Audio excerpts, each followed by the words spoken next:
Good to have you here on this Tuesday. Kevin, BJ, and Ben, we're glad you're here. We've got plenty to get to here on the show as well. Rich Styles will join us. Back Nine Boys will talk about the Ryder Cup, U.S. winning in just rousing fashion. We'll look at some breaking college football news out there as well. We're going to do a little college football Jeopardy. Ben, the reigning Ken Jennings of the show. He is the Jeopardy champion here of 3 and Out, so we'll do that here in just a little bit. But in the final hour of the program, Sean Bedford, Georgia Tech Radio Network, former Yellow Jacket offensive lineman, will join us. We'll talk about Georgia Tech big win over North Carolina. Now have Pitt this weekend and could move to 2-0 in divisional play in the ACC if they can get a win at home this Saturday. Also, Drew DeArmond, ESPN The Zone Huntsville. We'll talk some football with him. You have Alabama and Ole Miss coming up this Saturday in an absolute huge one. But speaking of big, Braves and Phillies start a 3-game series tonight. BJ and Ben up 2.5, 6 games to go, 3 games head-to-head with the Phillies. Doesn't get much bigger than that. Massive. And I think tonight, with Charlie Morton on the mound facing Zach Wheeler, who's had a great year, this is the biggest game of the season for the Braves. And you might be able to say that again tomorrow and again the next day, but you are looking at a couple of series left, right? You have Philadelphia and you have the Mets. Well, hopefully you play the Mets in a 3-game set where you know you've won the division and you can kind of point at them and say, hey, where are y'all going? So hopefully that doesn't matter. Now, on the Mets side, that's already the case. They've been eliminated. But there is a theoretical scenario, depending upon what happens the next 3 days, where those games against the Mets could be vitally important. And you could have to play a makeup game against Colorado. Best case scenario, Kevin, sweep Philadelphia. Maybe 2 out of 3 would be enough, depending upon what happens a couple of days after that. But if you can take care of business this week, you don't have to make up the game against Colorado. You don't have to start scoreboard watching when Philadelphia goes down to Miami to finish the season. If you win this game tonight, you set the tone in the series. You move the margin to 3.5 with 2 games against Philadelphia head-to-head remaining. This is absolutely critical. You're at home. Charlie Morton's on the mound. You're going for a 4th straight division title. The Braves have been playing pretty good baseball lately. This is the spotlight game that really the type of game that you've been thinking about since the end of last season when you almost made it to the World Series. You wanted to play in games that matter. You wanted to play in games that have direct postseason implications. You already know who you'll play if you win the division. The Milwaukee Brewers, go out there, get it done tonight. But yes, I know we're thinking college football season. This is as big as it gets in the regular season for the Atlanta Braves.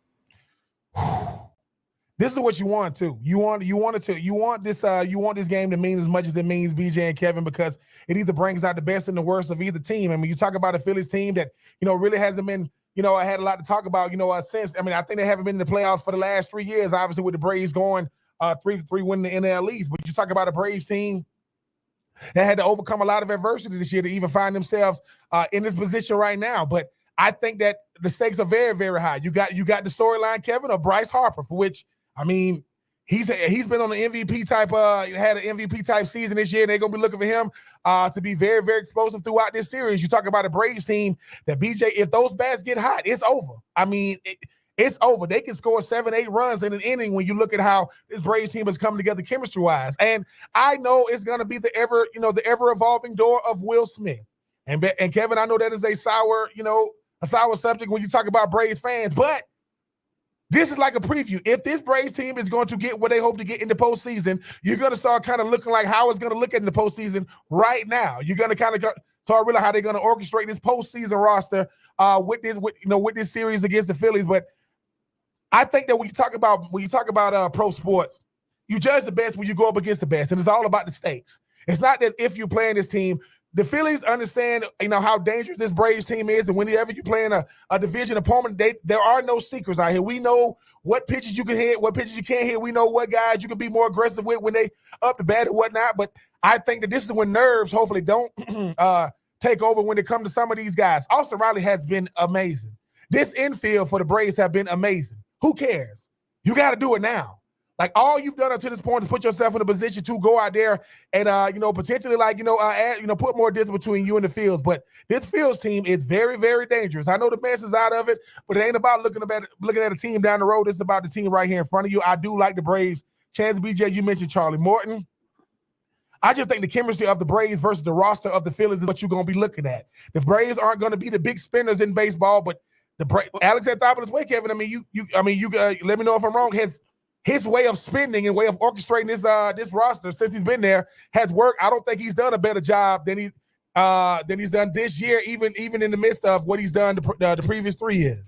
Yeah, I think this year's been pretty good because you had some things happen that you either weren't hoping for or expecting. Ronald Acuna goes down out for the year, then Marcell Ozuna. I mean, who could have foreseen potentially that was going to happen? He hasn't been with you pretty much the entirety of 2021, but I think it's very telling, BJ, as you said, what the Braves did to get here. And you say, well, what does that mean? They rearranged their pitch. That was an important series in San Diego. They went with a bullpen game on Sunday to push Charlie Morton into this series so that you have Morton, Fried, and Anderson, i.e. your 3 best pitchers you have right now in the rotation are going to pitch in the 3 most important games you potentially have the rest of the way. That says all you need to know about what the Braves think about right now. They rearranged their pitching in a pretty big series against San Diego where, at one point it was down to a half a game. Lead over Philadelphia. They rearranged their pitching to work it out so that Morton, Fried, and Anderson are going right here against the Phillies. Well, it shows the sense of urgency. I mean, you're talking about a team that is on the verge of 4 consecutive division titles, and that's in a division where the Phillies have spent a ton of money. The Mets have spent a ton of money before they went out and traded everybody. The Nats, a ton of money, and the Braves have kind of done it their way, and Anthopoulos made some really nice moves, guys that are – I mean, where would this team be without Soler, without Duvall? What we've seen out of those two in particular – there's a lot of I think there's a lot of cautious optimism heading into this series because of what Atlanta did in San Diego, where, like you said, it got down to a half game and you started looking around going, uh-oh. And then Atlanta found a way to battle back, won some absolutely critical games, and put themselves in position to be the favorite in this series. But I think, just being honest, just kind of speaking for baseball fans, there are some games in the regular season where you can just kind of pay attention from afar, right? Okay, I'm channel surfing. I'll see what the Braves are doing, or I'm listening, on the radio while I'm driving, or I'm out at the beach and I'm listening. This is must-see TV, must-listen-to radio tonight. Atlanta, Philadelphia, 1-2 in the division, 3 games, 2.5 game lead. This is what it's all about. And not to be overly cliche here, too early in the week for that. I mean, this is a playoff series, is it not, guys? I mean, Ben, is that if you're not thinking or treating this as a playoff series, I think you're going to be surprised, and I think the Braves will. I think you will see an atmosphere tonight that looks and feels like the postseason, and I think the Braves will be ready for it. Momentum is going to be on the Braves side because you don't want to go into the playoffs, kind of hoping and wishing that, or really trying to get back to like postseason form. Yes, BJ, this is a playoff series, and is there a more battle-tested team in the league than the Braves? And I'm not taking away nothing from Freddie Freed. This might be the 2021 version of Moneyball. BJ, when you talk about how much money is being spent in the NL East, they don't do that with the Braves. They really, really don't. They got their young superstar, their young phenom who's hurt. They got the face of the franchise right now, Freddie Freed, who still, by the way, hasn't got his contract extension. And the longer it stays out there, the probably more money he's going to get. You look at the additions that they added. You look at the guys that they had Mike Soroka the whole season. And Marcell Ozuna and all these different storylines. So if it was anybody but the Braves, they would probably not even be in this position right now, but they just stay the course. When Ronald Acuna Jr. goes out, everybody would have gave Snip and freaking Alex Anthopoulos a mulligan. You know what they said? Nope, we still going for it. That is a sign of a great team. That even with my best player, I am still good enough to go out there and win. Not looking for a wild card spot, but win the division. To stay the course in the midst of whatever happens shows that we don't build our team around one player. We build our team around team chemistry, team culture, and it has been working. So I'm excited. And listen, the Braves, no matter how you feel, they're still the most dangerous team because all some of these guys know is winning the division. They don't know nothing else. So why would they want to go back to – all I know is winning the division. Sorry, Freddie Freed, that you had to go through the dark ages. But since then, Freddie Freed has reigning MVP and obviously have another MVP year. But Kevin, I mean, Yeah. none that means nothing if you don't go out there and handle business starting tonight. Well, I think tonight is the most important one, right? I mean, you're 2.5 up. You've got Charlie Morton against Zach Wheeler. Great pitching matchup. You win tonight. No matter what happens the next two nights, they cannot overtake you. They cannot overtake you for the lead in the East. It will go to the last weekend if the Braves win tonight. You can guarantee that. Braves have the Mets. Phillies have the Marlins. So I think it's kind of a wash there as to what could happen in the last weekend of the season. But critically important that the Braves, I think, win that one tonight, where the Phillies, at least on the mound, probably are giving you their best shot with Zach Wheeler. That being said, BJ, I mean, we think back to one kind of botched call early in the season where, Alec Boehm never touched home plate in a tie ball game late. And who's to say the Braves win that one? But obviously that was a huge play. It could be 3.5 coming into tonight, where even if you got swept, you're still winning. You're still leading the division going into the last weekend. So, and that's just one game where a critical call went against you. I know the Braves have had a couple of those where guys, I think Freddie Freeman got one where he actually touched the plate against the Yankees and he was called out. I mean, you could be talking about a 3.5, 4-game lead just on 2 calls at the plate that a lot of people think were missed, even with replay. So it could have already been clinched, but it comes down to what more could you ask? Then it comes down to a head-to-head with 6 to go, up 2.5, and your best 3 guys are on the mound. Now, if Will Smith comes out, break out the rosary beads and everything else, because you're going to be praying like everybody else. If the best thing you could say out of last weekend was, well, Will Smith did get 2 saves. It was the probably worst possible way you could get 2 saves, but he got 2 saves. And I've said it for a while. That doesn't give me confidence closing games in October, the fact that you are just getting by, because just getting by doesn't happen in October. So very important to win these games. Probably tonight, the most important one, BJ. I agree with all of that. Will Smith in the postseason, 1-run game, that makes me nervous. I think that makes all of us nervous. But before we worry about that, let's worry about where we are. And I definitely think it's a fair point, too, to talk about the missed calls. The game of Philadelphia with Boehm, that was one. But Braves fans can probably think of 3 or 4 at least replays where you're thinking, this isn't even logical. Like, to review this in slow motion and go with the call or make or confirm a call that's clearly wrong. Braves have been very unlucky on that front. I agree. I think very realistically, Atlanta could be 3.5, 4.5 games up right now, but you're not. Sense of urgency, all eyes on you. This is what you look forward to if you're a competitor, and I think you better bring it tonight. I think Philadelphia is desperate. Wouldn't surprise me if they try to, steal some bases, kind of put the pressure on Atlanta. Be ready for it and bring it tonight. Yeah, the pressure on them to come in and get it done. Braves a win tonight, and it's 3.5. Again, they can't overtake you in the rest of the series. They're going to have to do it winning and getting a little help from the New York Mets. We've got more to come here on 3 and Out. A lot of news breaking around college football. We'll hit that next, all across the Southern Pigskin Radio Network.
We got a comment from our good friend Adam Fisher saying, let's talk football, guys.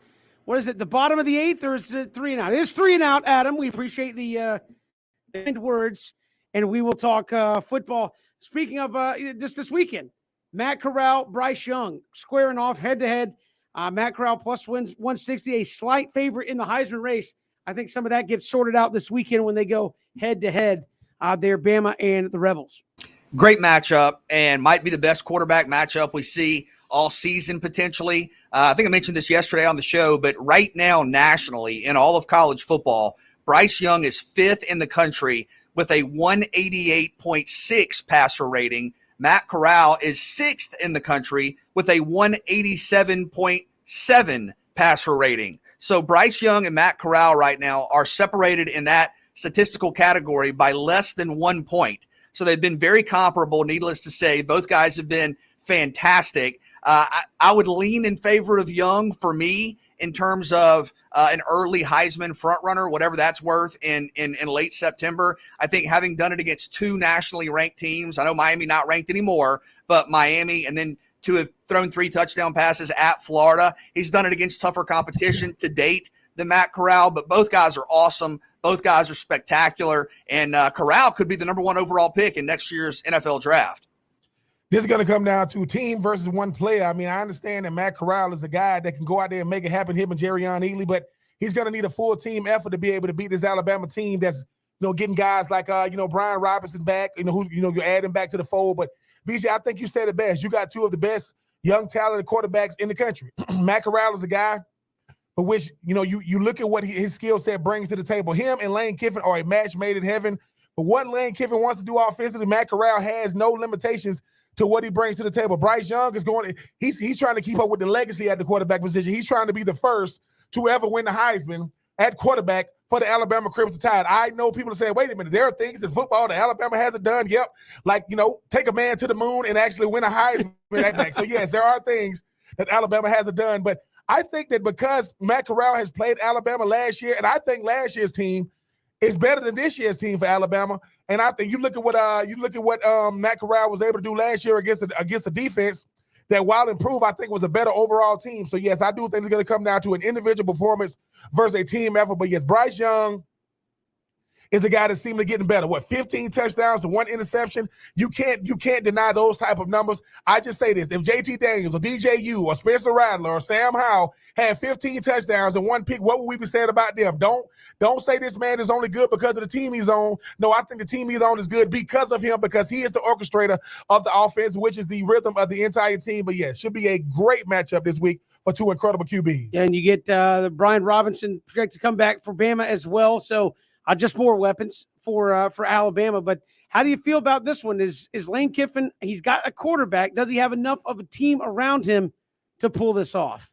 It's a fair question. I think Ole Miss has very good talent, right? You look at guys like Jerrion Ealy, going to play in the National Football League. You look at Drummond out wide. You're improved defensively, but Alabama defensively is on a different level. And I don't know that we've seen Alabama's defense have to play for 4 quarters yet. I mean, you think about even the Miami game, even the Florida game, I think it was a little bit different of a dynamic because you were protecting a large lead. So I don't know that for 4 quarters you had kind of that tense back and forth, at least with the opposing offense and the defense when Alabama was in Gainesville. Now, late, obviously, that was the case. But if this becomes a back and forth, you score, I score, you score, I score kind of game, I think that is a little bit of a new challenge for Alabama defensively. So I absolutely expect Ole Miss to go after Alabama, to throw the ball downfield, to, utilize the full width of the field to try to find matchup problems, Ben. Don't be surprised if Ealy gets the ball out of the slot as a receiver or in the flat as a receiver to try to get him matched up with linebackers. But look, Alabama is still Alabama. And some of the whispers we heard in the preseason of could this be the year, they've silenced all that.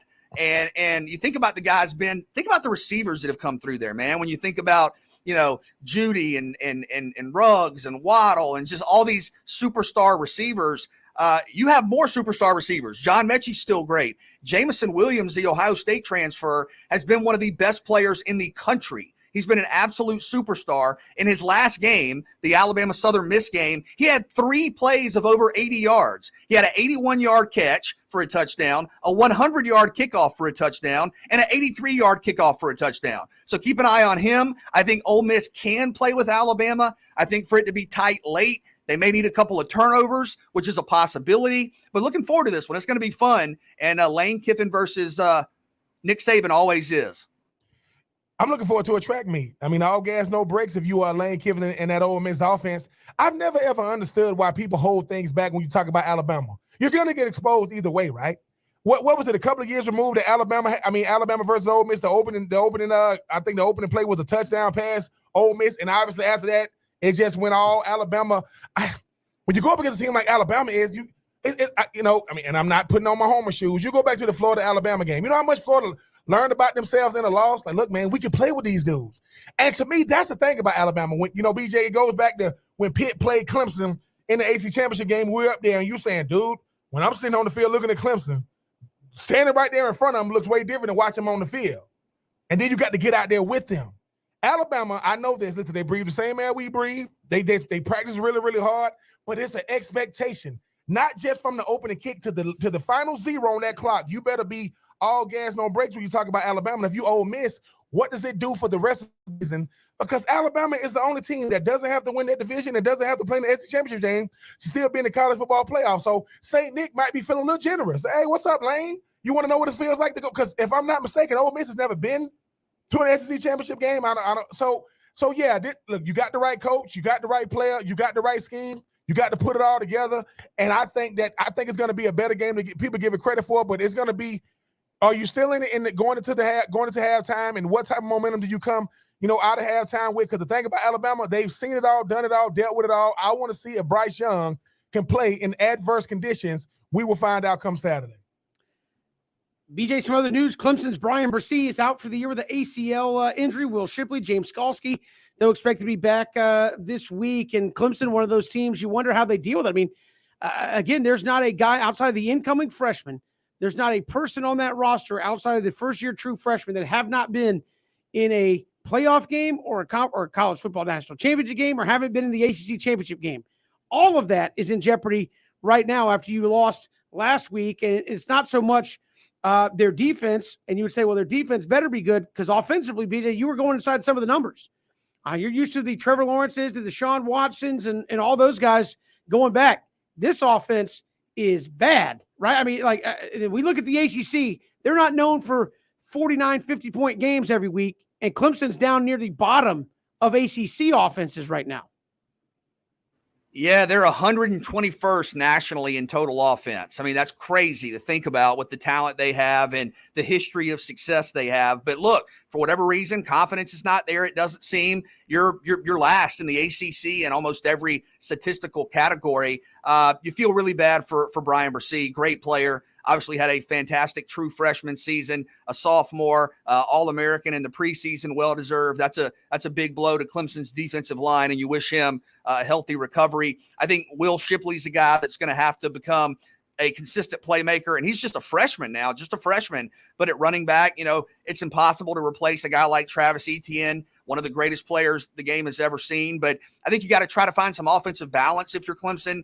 DJ Uiagalelei can obviously throw the ball. You know about Justin Ross. If you can run the ball with Shipley and some others, I think that would be a good thing for Clemson to kind of focus on to try to get this offense going. And I do think it'll be better. Clearly, this is not what we had last year, the year before, et cetera. But I don't think they'll be at the bottom of these categories once the season is over. But you got to get right. You got to get right in a hurry. And then James Skalski, one of the best linebackers in the country. But Clemson's banged up. A lot of injuries. A lot of guys that are out coming off of a loss. And Kevin, you mentioned the point about the team goals. They are not going to the college football playoff. They have 2 losses already with a schedule that's not perceived to be a tough one. They're eliminated. They're not going to the playoff. And that is after a run of 6 straight bids. They've made it that many years in a row. Now, it's an interesting point, Kevin, Ben, about the ACC Atlantic, because you look at that division, and I think your first thought, right, is, oh, man, it's the ACC Atlantic. They lost one game. The game to Georgia doesn't hurt them. They'll make the ACC championship. Boston College is undefeated in the ACC Atlantic. Wake Forest is undefeated in the ACC Atlantic. NC State has one loss out of conference, and they have the head-to-head over you. So not only does Clemson have to run the table, they need NC State to lose twice. And I don't know that that's going to happen. So yes, who would have thought? I mean, seriously, who would have thought at this point that Clemson's easiest game in the Atlantic right now would be Florida State? It's a great point. It's a fantastic point. The division, I mean, we know the ACC Coastal for being crazy, Ben, but the ACC Atlantic with Boston College, Wake Forest, and NC State at the top, and Clemson and Florida State at the bottom is really something. We need to make sure we are giving kudos to the teams that are doing what they're supposed to do and not feeling sorry for a team who should not be feeling sorry for Clemson. Clemson, as you mentioned, BJ, 6 straight years, they was beating up on everybody, not just in conference, but out of conference and in college football playoff games and college football national championships. The factory is in Alabama. They are still building the factory in Clemson. Now, they're still a really, really good football team, but if Clemson was staying on schedule, we'd be like, oh, just Clemson being Clemson. No, people just think that, look, you just replace and plug guys in. That's not the case in Clemson. They still got big-time talent, and they're going to have to go out there and figure it out, probably blow it up, get back to basics, get away from that cute stuff. Because like I said, DJU, JT Daniels, Bryce Young, what do they all have in common? California kids coming to the South, playing big-time football, all on big-time programs, trying to lead these teams back, to where they've always been. Bryce Young is on schedule. JT Daniels got a great defense. And right now, even though while DJU got a great defense, he's not really doing his part. We'll see what happens come this week. But, yeah, Clemson's going to have to go out there and figure out who they are this year. They can't live off who they used to be because, I mean, what's been in the past is not in the present. But that's why you go out there and play. Shout out to them Georgia Tech boys from showing that just because we ain't won a lot of games don't mean we can't compete with anybody. That, to me, is your most dangerous team in the ACC right now because they should have beat the teams that were supposed to be in the ACC championship game in back-to-back weeks, only beat North Carolina. But, yeah, the ACC is ACC in itself, Kevin, just not in the way we are used to it being and looking. That's very true. I was going to say, Kevin, are you ready for before we go, are you ready for a Georgia Tech, Boston College ACC title game? I mean, it's happened before, right? I mean, I'm just saying it makes all the pundits like us just look completely clueless. But I understand that. But again, on some level, I do like having it where it's not just the same teams every year. People say, well, why? No, you got to have Miami. No, that's how you build conference depth, is to have teams capable of getting there. To me, that makes conference play fun. I mean, call me like anti-SEC in that regard, where everybody's like, oh, it's Alabama, Georgia. Just go ahead and write it down. I mean, like, no, what are you playing the regular season for? Because any and everything over in the ACC can happen, and it usually does, good or bad. And so if you know who's going to play in the ACC championship game right now, your guess is as good as mine because it is wide open. We'll come back. We got more to come. We're going to play a little Jeopardy. Ben, our reigning Ken Jennings on the show. We're going to play a little college football Jeopardy next here on 3 and Out.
Great to be here with you on 3 and Out. Kevin, BJ, and Ben. Now time for at least one person's favorite game.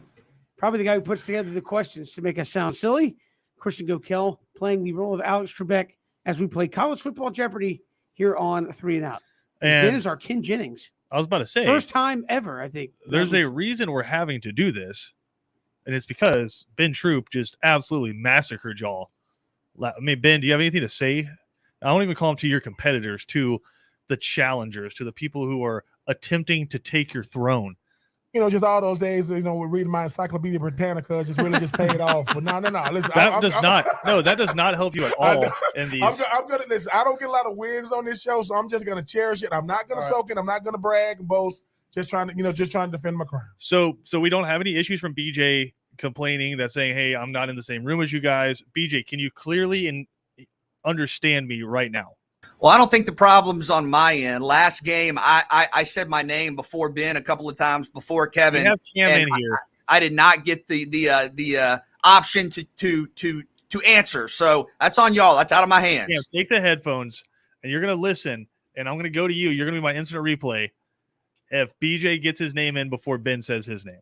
All right. What am I? Chopped liver? I'm just not getting my name in. Okay. No, but you're in the same room as. All right, go and ahead. You never jump in first. I so don't. Let's be honest about this. All right, we have 3 categories: 200, 400, 600, 800, and 1,000 points in each category. All right. We have Arkansas football, Ole Miss football, and upsets from college football. You know, kind of serendipitous coming up this weekend. Yes. I'm kind of trying to talk this number 1 versus number 2 Arkansas Ole Miss game next week into existence. But anyway, Ben, you are our returning champion. So you can start us off. Arkansas for 200. All right. They have had 6 head coaches that weren't interims. They've had 6 full-time head coaches since the year 2000, including Houston Nutt, Sam Pittman, Bobby Petrino, Chad Morris, Brett Bielema, and can you repeat the question? Since when? the year 2000. They have had 6 head coaches, including Houston Nutt, Sam Pittman, Bobby Petrino, Chad Morris, Brett Bielema, and BJ. BJ, go ahead. Who is John L. Smith? That is correct. 1 season, 2012, went 4-8. BJ, you are on the board with 200 points. Arkansas 400. All right. In 3 career matchups against South Carolina, this running back rushed for 727 yards. Ben, go ahead. Darren McFadden. That is correct. Wow. That is that's rude. No, I know what it is, but I mean, I don't want to be something crazy. It was actually Darren McFadden Jr. Yeah. No, but I mean, like, It was Felix Jones. 3 career games. Yeah. And you have 727 yards. And he's from Arkansas. D-Mac is Arkansas's finest. That's rude. Give me Arkansas for 600. All right. Arkansas's home stadium is known as DWR Razorback Stadium, but they also play games at BJ. Ben. Cam said Ben. Little Rock. The name of the stadium. I don't know. Razorback Stadium. No, that's what the one I already said. Yeah. I don't, all right, so that's minus 600 for Ben. He's at minus 200. Anybody else want to jump in? I will. It's Memorial Stadium or War Memorial Stadium. There it is. All right. Kevin. Thank you very much. With Just stay in that Arkansas category. All right. That's a trivia question. There's like 6 or 7 colleges who all play in like some kind of war or memorial stadium. Yeah, it's War Memorial. I'm glad you corrected yourself. All right. All right. So would you want 800 or 1,000? 800. All right. This quarterback owns the number 1 and number 3 passing yard seasons in Arkansas history. 7. Dang it. BJ, go ahead. Who is Ryan Mallett? That is correct. Anybody just want to throw out there who number 2 is? Matt Jones. Nope. Clint Sterner. Nope. Tyler Wilson. Whoa. All right, BJ, it's yours. 1,000 Arkansas. All right. Arkansas has a live Russian boar as their mascot. Named?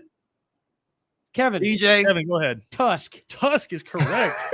Kevin Thomas. Who are I would are have never you? got that. I would have lost all. Yes. Cam said, how do y'all know this? Cam, I tried to tell you earlier on second down. We are weird.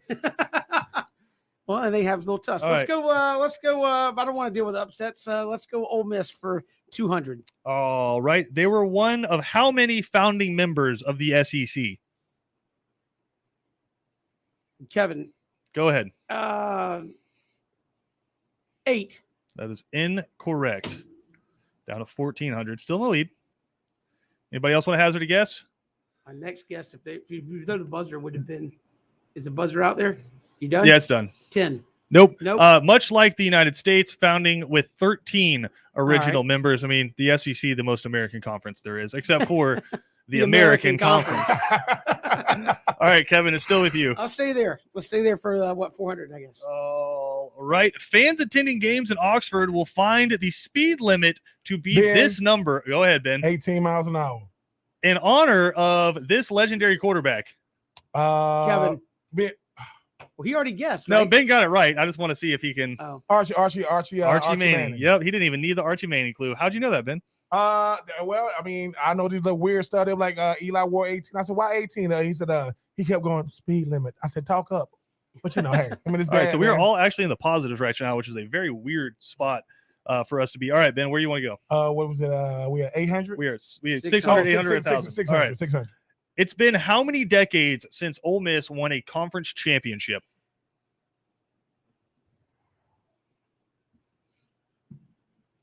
Kevin, Go ahead. 6. That is incorrect. What did? Whatever. I thought their last conference championship was in. Don't blow the buzzer on, so I don't do that. And wasn't their last conference championship in like 1960s? 1963. So 73 is 1, 83 is 2, 93 is 3, You know what? That's lame. 2003 is 4, Fine. 2013 is 5. I went by We actual haven't decades, but not the year. gotten to the 6. It will be. I mean, maybe this year they're playing for their shot right now, Kevin. It'll be 6 So you just lost 600 points. So you're down to 800 on a technicality. right now. On an incorrect. Right now, BJ's ahead about 1,200. Ben is at 200. Kevin is at 800. Ben, the board's yours. 800. All right. He is the only number 1 overall pick to come out of Ole Miss. Ben. Ben, go ahead. Eli Manning. That is correct. Puts Ben at He 1,000. did not want to play for the Chargers.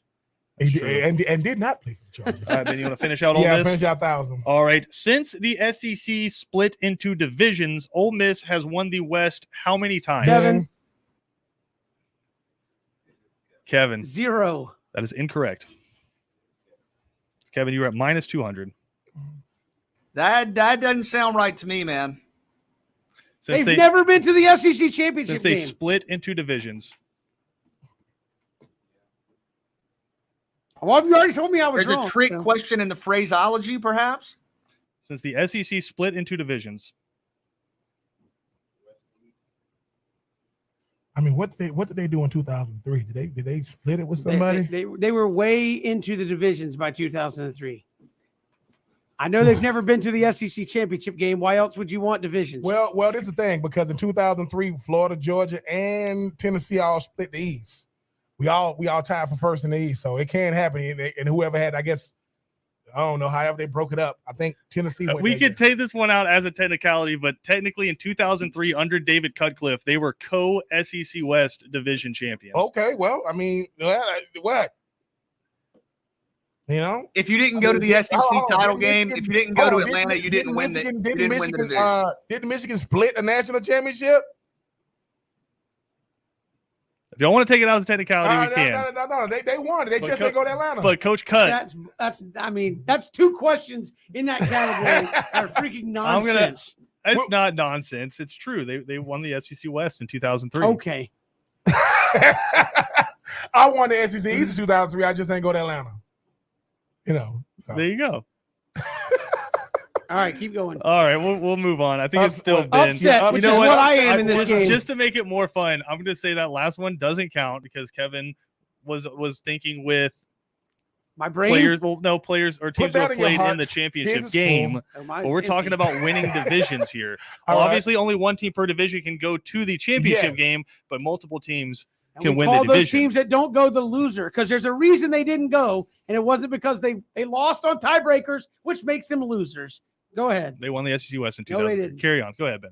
Upsets for 200. All right, these are upsets from the year 2021. So these should be real fresh in your minds. All the college football you guys consume. All right, go ahead. In week 1, this top 10 team could only muster 10 Ben. points in their upset loss. Go ahead, Ben. They can only muster 10 points and the upset loss. Oh my god! Do you want me to finish the question? Yeah, I'm sorry. To an unranked conference foe. That's not how that works. That's opening it back up for everybody. BJ, Go ahead, BJ. who is North Carolina? That is correct. 400. I'm trying to, Kevin, I do that honestly for the fans that are playing along because Ben's got a bad habit okay. that Yeah. of jumping in before I finish the question. But he's got to make All an right. answer if he Do says you, want, he's in. do you want me to take 200 Go points ahead. away No, from yes, him? I do. Because I gave you 1,000 back. No, you didn't. You Yes, said I it didn't did. count. I gave you 1,000 back. This top 20 SEC school gave up 260 yards on the ground in their double-digit loss to an unranked Power 5 foe. This top 20 SEC school gave up 260 yards on the ground in their BJ. double-digit loss to an SEC or BJ. to an unranked Power BJ. 5 foe. Go ahead, BJ. Who is LSU? That is correct. We You got to take a break. Let's come back and finish the category. We'll build the suspense. It's 3 and out here on this Tuesday. all this.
always some sort of controversy when we play Jeopardy Ain't here no on controversy. 3 and I'm Out. right. Ole Miss has SEC West Division champs 2003 painted on their stadium, so I'm right. Well, that's all no right. problem. For who's up here? I think it's still Ben. It's been This top, or is it BJ? This doesn't top matter. 15 team could only muster 256 total yards in a 19-point loss on the road to an unranked team. BJ, BJ, go ahead. who is Texas? That is correct. BJ has 2,200 points. All right. This preseason top 5 team suffered their second loss of the early season. BJ, Unranked school that only picked up 281 total yards. BJ, Go ahead. Clemson. Who is Clemson? That is incorrect. BJ is down. Oh, wow. 800, so It's he's top up. 5 team that can only muster what? They- Who is say it again? Say the whole thing again. This preseason top 5 team suffered their second loss of the early season to an unranked school that only picked up 281 total yards. Suffered their second loss. Ooh, top 5. Do, do, do, do, do, do, do, do, do, do, do, do. Burn. Iowa State Iowa State. losing to The Baylor. Cyclones. That's All what right. threw me because I didn't think they were preseason. For top five. 1,000, this preseason top 15 team lost their second game of the season to an unranked team, turning the ball over 4 times at home, but they did get a 388-yard performance from their quarterback. Ben. Ben, go ahead. Oh, 388. Oh, no. God. 388 yards at home to it. What? Say it. Because you were saying it Okay, fast. the Does preseason. Alex Trebek get this- to reread the questions This on Jeopardy? preseason No. top 15 team lost their second game of the season to an unranked team, turning the ball over 4 times at home, but got a 388-yard performance from their quarterback. I gave you so many context clues in there. Yeah. Ohio BJ, State. Oh, God, Ben, no, you were down to 0. Go ahead, BJ.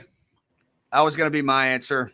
Oh, no. You're lucky Ben jumped in there. Bam, bam. Indiana. Who is Miami? Miami. Losing to Michigan State. We got to go to break. Our champion, BJ Bennett, I filed this whole thing under with protest. though. 1,400 points. Hosed. Kevin, I still gave him 1,000 and he still lost. I mean, Even if I gave you the 200 you're complaining about, you would have still lost. would I have been dead last?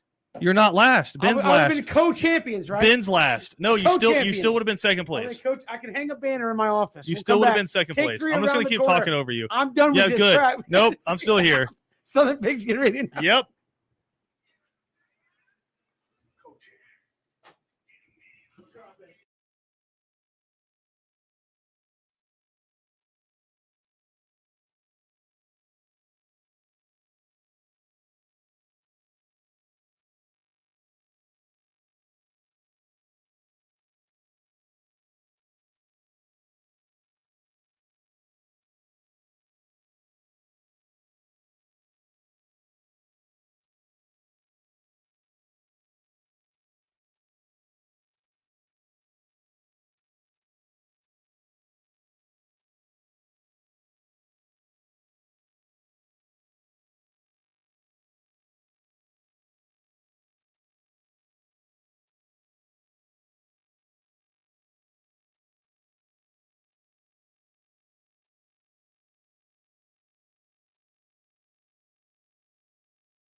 Good to have you back here, hour 2. I think I've calmed down from my Jeopardy loss. At least I know BJ was on my side for a couple of those.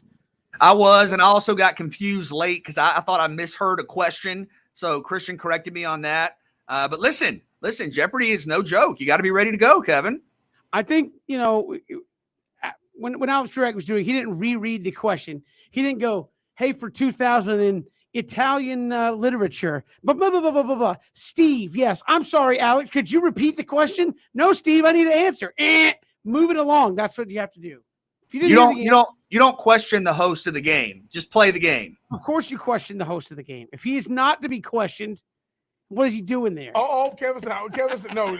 Basically, Kevin says, where's your manager? No, I want to speak to the manager because you are incompetent, sir.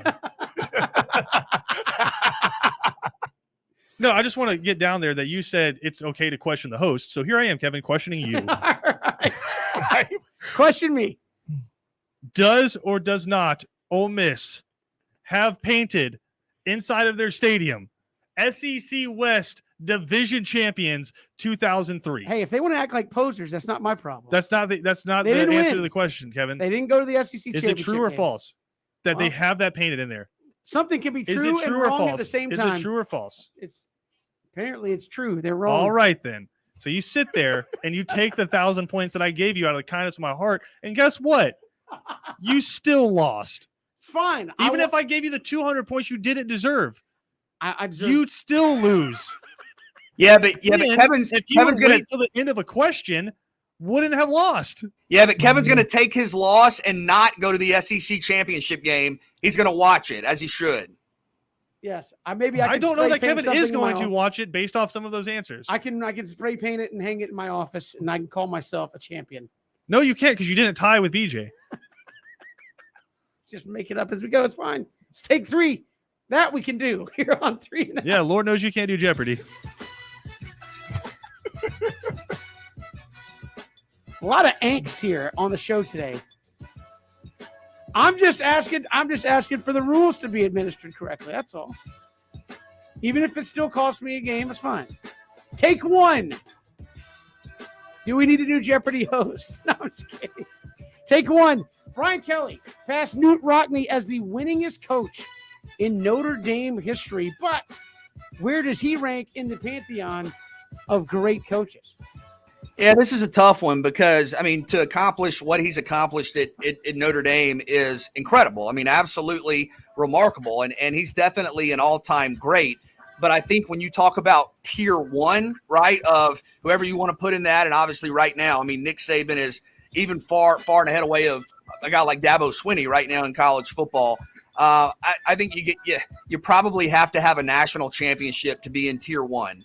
And that, maybe not, maybe, your macro totals. I mean, to be the all-time winningest coach at Notre Dame is an accomplishment that clearly stands out, and he's definitely an all-time great. But I think to be in that top tier, and I'll be interested to see what you think, Ben, I think you have to have a national championship. So for me, I'll say tier 2. I mean, it's incredible what he's done in Notre Dame. I understand when you talk about that brand equity, the biggest brand in college football is Notre Dame. When you talk about how they are recognized nationally, and winning a lot of games is hard to do when you talk about not having that longevity that most coaches have. But great. No. Notre Dame really, really rose to the beat of their own drum. They don't even have to be, they're not even contractually obligated to be in the conference that they agreed to be in every other sport, not named football. So, yes, they've done some incredible things. Notre Dame has had some incredible moments, but Coach Kelly being great compared to who? I mean, Dabo Swinney got 2. Orgeron got 1. Les Miles got 1. Jimbo Fisher got 1. I mean, Nick Saban got a grip of them. And you mean to tell me he's in that category? No, he's not. He's not, because you can't say he's great, but what happened in the Nets? Well, no, because that's the case. Chip Kelly, wasn't Chip Kelly the head coach of Oregon when they went to the national championship? Is he in the same category as Kelly? No, I understand what they're trying to do, and I know that when it comes to Notre Dame, it's like just because they're in their own conference and they got their regular season to go off of, and they're only going to be in the ACC when it is all SEC COVID-stricken season. No, Coach Kelly is an incredible coach. Great. Depends on who you ask. You asking me, and I would say he is not in that category because greatness either BJ is great versus best. Is he one of the best coaches? Absolutely. Great? No. I mean, they've never won the national championships, and Coach Kelly has been there. I don't care how many they've been in. They got the break speed off them when they did be in them. I know it's Notre Dame, and I know you're not supposed to say anything against touchdown Jesus, but I'm sorry. God forgive me. He ain't great. It's just not. I mean, I understand how hard it is to win there, but you got to win a national championship first before you can put you in that category. And there's too many coaches in college football that have won one. You know, for me to try to put him in the same category as them, I'm going to have to say not great to me. I would say, I mean, he's won more than Newt Rockne, but would people consider him a better coach than Newt Rockne at Notre Dame? I don't think so. Would you? I think that's at the end all be all. You want that national title. Would Brian Kelly be considered a better coach than Lou Holtz at Notre Dame? No. I don't think so. No. I mean, I think that by sticking by that national championship talk, that's where we're going. All right, now moving on. Take two. What is the perfect time slot for a big game? All right, I'm going to say this, but I'm also going to explain that I hate when games start this late, but I think it's the 7:30, 8 o'clock slot. And it is really, really tough because all of us with our favorite teams waiting for kickoff, there's just an anxiety and apprehension where it's like, you know, oh, we're going to lose, and I have to sit here all day and wait for it and then stay up all night, and then it ruins my next day. It's hard to play while you're waiting forever. I mean, there are a few stretches of time that go slower than a college football Saturday afternoon when your team plays at 8 o'clock. 5 hours feels like 24 hours. But when you are playing a night game, and I say this, watching it, listening to it, or being there, the atmosphere is just different. It just is. And I've been to night games at, you know, Clemson, at South Carolina, at Georgia, at Florida State, at Auburn. The night games are different. And there's an excitement, really, even if you're not playing a big-time opponent. Like if you're playing a G5 school that may not be very good, if you play them at noon, the atmosphere is going to be, you know, fairly regular. It'll be a, you know, fun thing to go to, but it's not the same thing. If you're playing that exact same team at 8 o'clock, it's a game that has a national feel. There's just something about being under the lights, and there are downsides to it. You got to wait all day. But then again, if you're at the game, you can tailgate and have a good time and all that stuff, walk around. But to me, for a big game, it needs to be under the lights at night, 7:30, 8 o'clock. Ooh, BJ, I could not disagree with you more. I understand that night atmosphere is different, but to me, I think it is the 3:30 kickoff. I think when you wake up in the morning as a college athlete and a college fan, you know, you understand game day and all these different things, and you want to get those early games in because you want to be that feature game, you know, in between that 1 o'clock kickoff and that 7 o'clock game. I think 3:30 is the perfect time.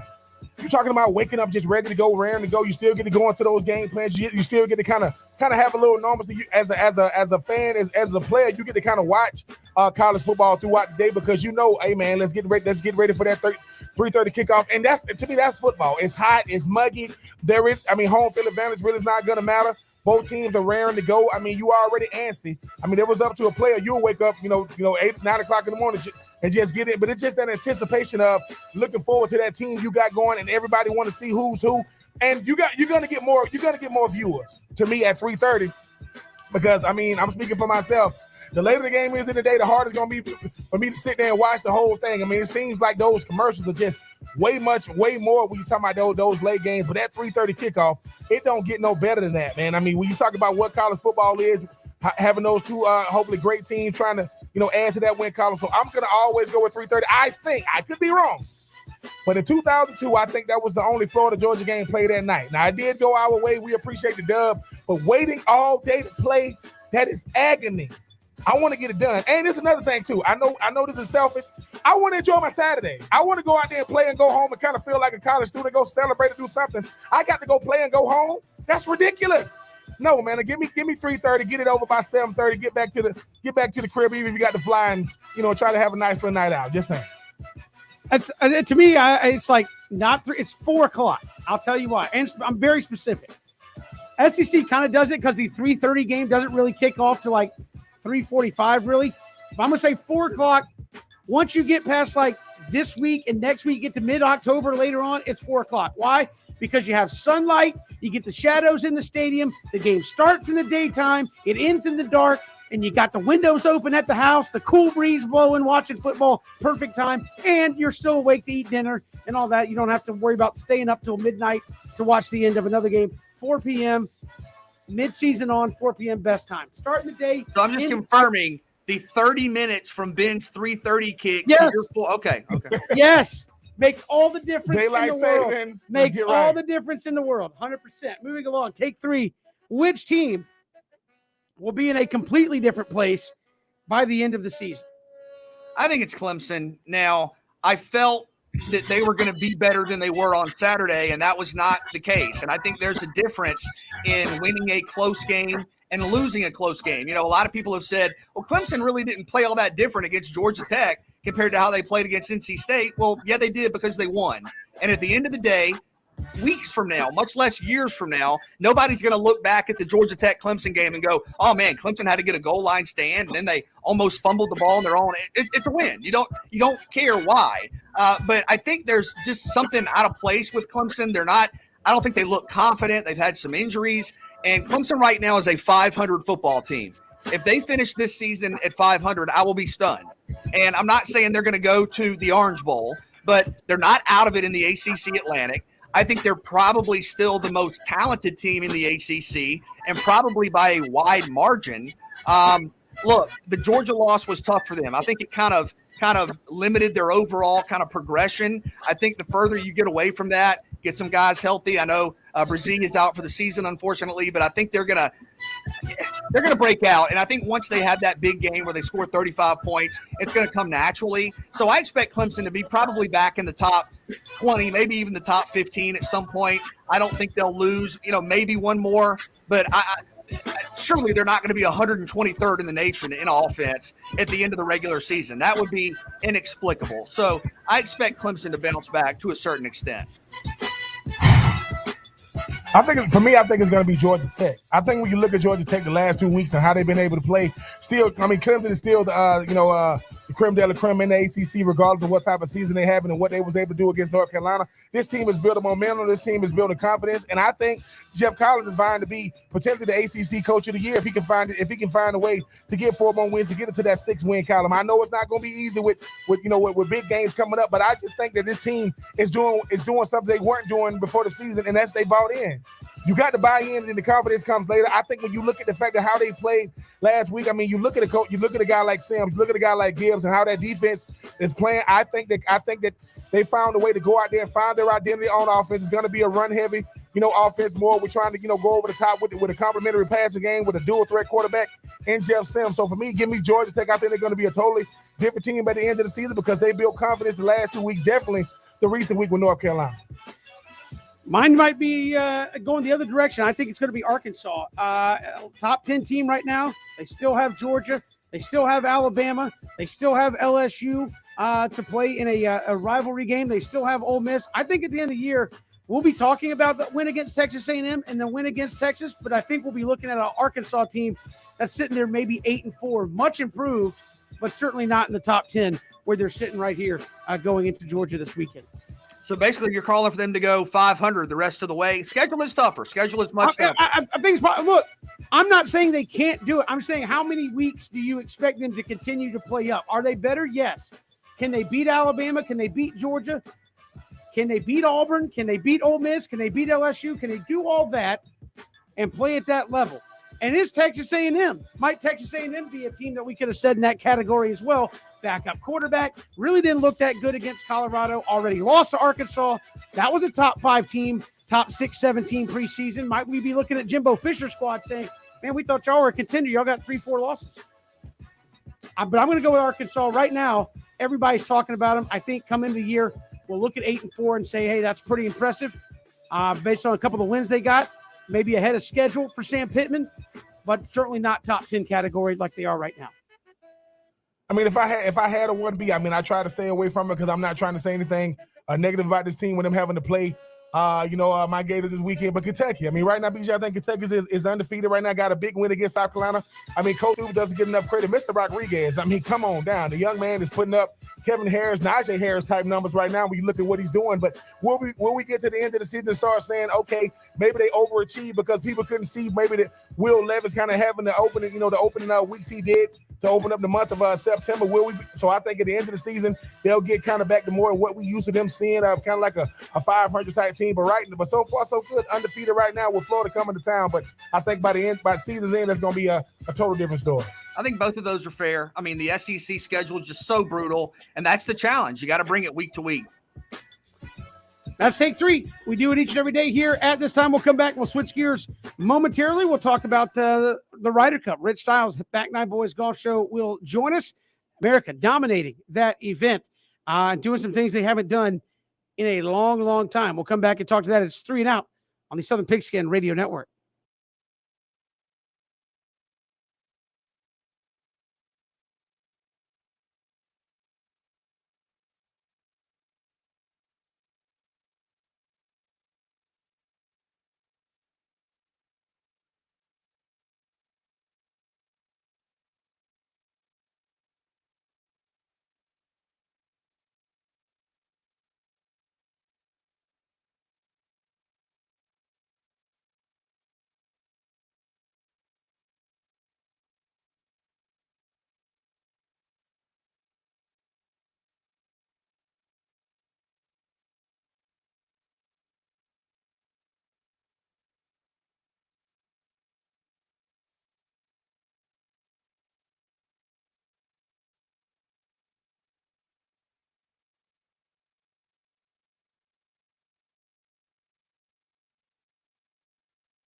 Good to have you here on this Tuesday. Kevin Thomas here with you. We chat every Tuesday, a little golf with our next guest, host of the Back Nine Boys Golf Show.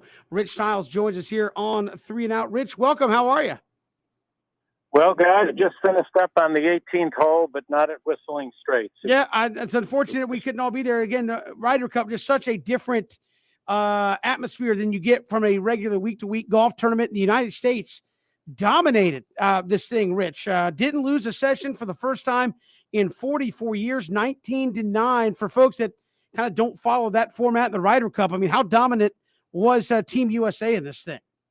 Well, biggest domination since 1979. The streak was 9 prior to, as far as losing by.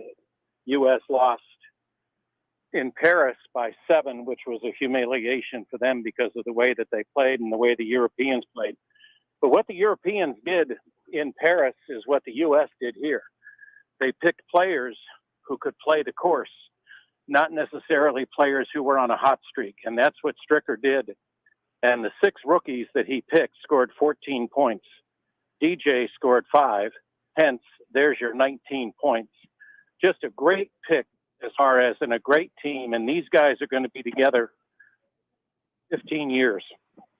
Yeah, it's truly amazing because I know for a while there it was have the Americans lost their way in the Ryder Cup, not competing very well. And as you said, kind of the embarrassment of losing and not finishing on Sunday to have it bounce back. And you really had a good dynamic of personalities. I know we talked about Bryson versus other guys out there, but in some of the cases, he kind of stole some of the show there, going out there driving some 470-yard greens, 417-yard drive, I think, on one hole. I mean, how does having a guy that in a team competition willing to just, I mean, because if it goes badly trying to do that, it can go very badly, but kind of having the guts to do that in a format like that.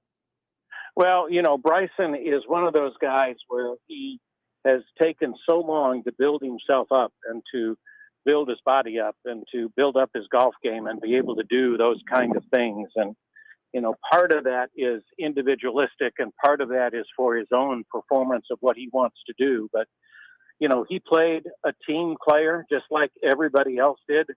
The U.S. team, I think, came together like the European teams used to.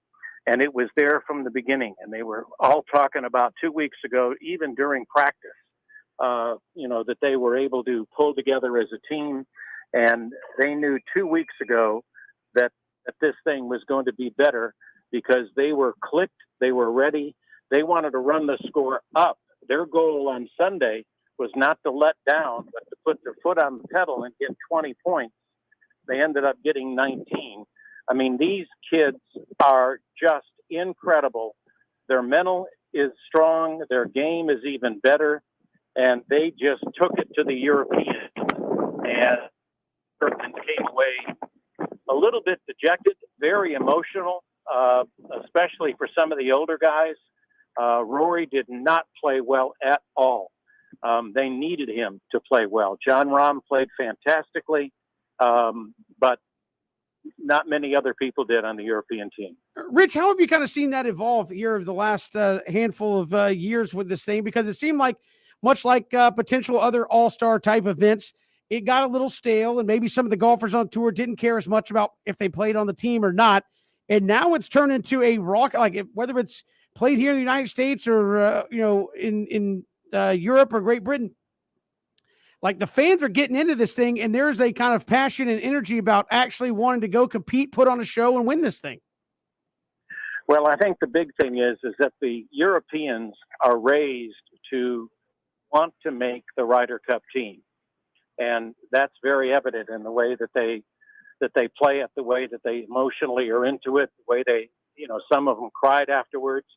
And the U.S. players are geared to win majors. Most of all, the Masters. The Ryder Cup is an extra, but I think now with the way that the U.S.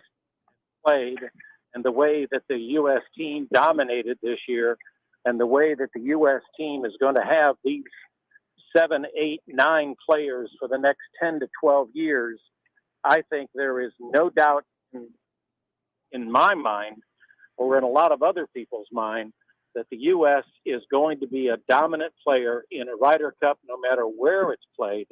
anywhere else because they have brought the fire back to the Ryder Cup, which I think has been lacking in previous years with the U.S. team. Rich Styles, Back Nine Boys Golf Show, joining us here on 3 and Out. Rich, Jordan Spieth, maybe the shot of the entire Ryder Cup. I know people have seen it. Went viral, basically on the side of a cliff. Able to pop the ball straight up in the air. I think they put like the little tracker on the ball, goes straight up in the air, like 100 feet straight up, and lands it, like 10 feet from the hole. It was unbelievable. Yeah, it really was. And not only was the shot unbelievable, that's what he planned to do, which is even more unbelievable. Then the key, if you watched afterwards, which I thought was kind of interesting, you talk about an athlete, then he started running like a running back, trying to avoid sand traps going downhill, and he almost landed up in Lake Michigan. I mean, I think the shot was fantastic, but I think his recovery was even better. Yeah, truly, I know he's had his ups and downs out there on tour, Rich, but good to see him kind of pull off some of that magic that we saw early in his career when he came out and was winning the Masters. Yeah, it really was. I mean, I see teamwork in this U.S. team that I have not seen in many others over the years, and it showed. I mean, it showed in the way that they played, the way that they cheered on each other, their emotion and everything. I just thought it was Rich Styles, our guest here on 3 and Out. Rich, fun watching Team USA go out there and dominate. Always a pleasure having you here on the show. Thanks so much. We'll talk again soon.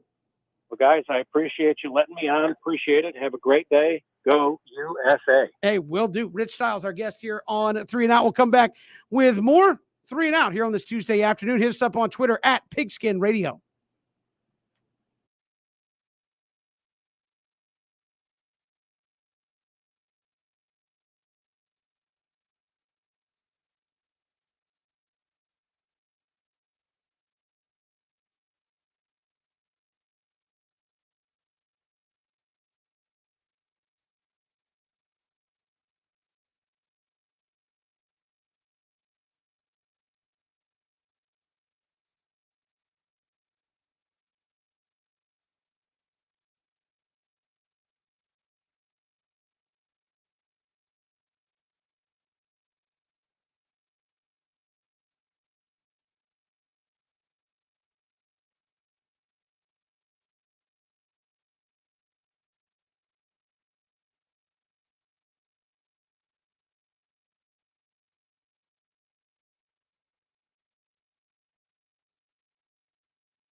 Good to be here on this Tuesday. Kevin, BJ, and Ben. We'll hear from Sean Bedford, Georgia Tech Radio Network, also former Georgia Tech O-lineman. We'll talk about the Yellow Jackets, their win over North Carolina. How does that set them up the rest of the way to, even in a loss to Clemson, a better performance, then followed that up with a dominating win over North Carolina. Drew Darman, ESPN, The Zone in Huntsville, will join us coming up. We'll look at a big weekend there with Alabama and Ole Miss coming up on the docket as well. But Ben, obviously a lot of coaching stuff in the news. USC's already fired their coach, Chad Lunsford, of course, at Georgia Southern, got fired earlier this week, or actually over the weekend, following a Georgia Southern loss. And we're seeing it now. I think there's been 3 or 4 coaches already fired before the first month of the season has gotten completed yet. Where are we at here with coaches, and why are we not, again, most of these programs said we're not going to get a coach till the season's over. Why are we starting to see the quick hooks from some of these teams so frequently here? Because most of these teams are living in perception. The reality will never match it. And I think we are moving the finish line. BJ, something I was talking to you about during the break. What are you paying for? Like, when you talk about the situation with Coach Lunsford, okay, you fired him because he was underachieving. He got a kid at the top of us catching beers. I get that part. But Coach Lunsford more than lived up to his contract. More than lived up to it, going from double-digit losses to double-digit wins. I think they fired Coach Lunsford because he has not competed in a Sun Belt championship. But I say that to say, what do these ADs really want? If you at USC, you think you're finna get a coach that's finna take you back to the yesteryears? No.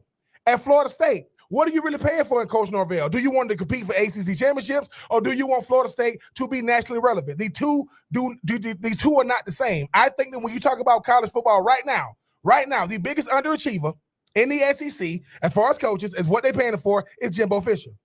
He was brought there to compete for SEC West crowns and to go to the SEC championship game. He hasn't done it. You know who living up to their contracts? Mike Leach and Lane Kiffin. Their job, bring in new offenses, be exciting, have an exciting Egg Bowl.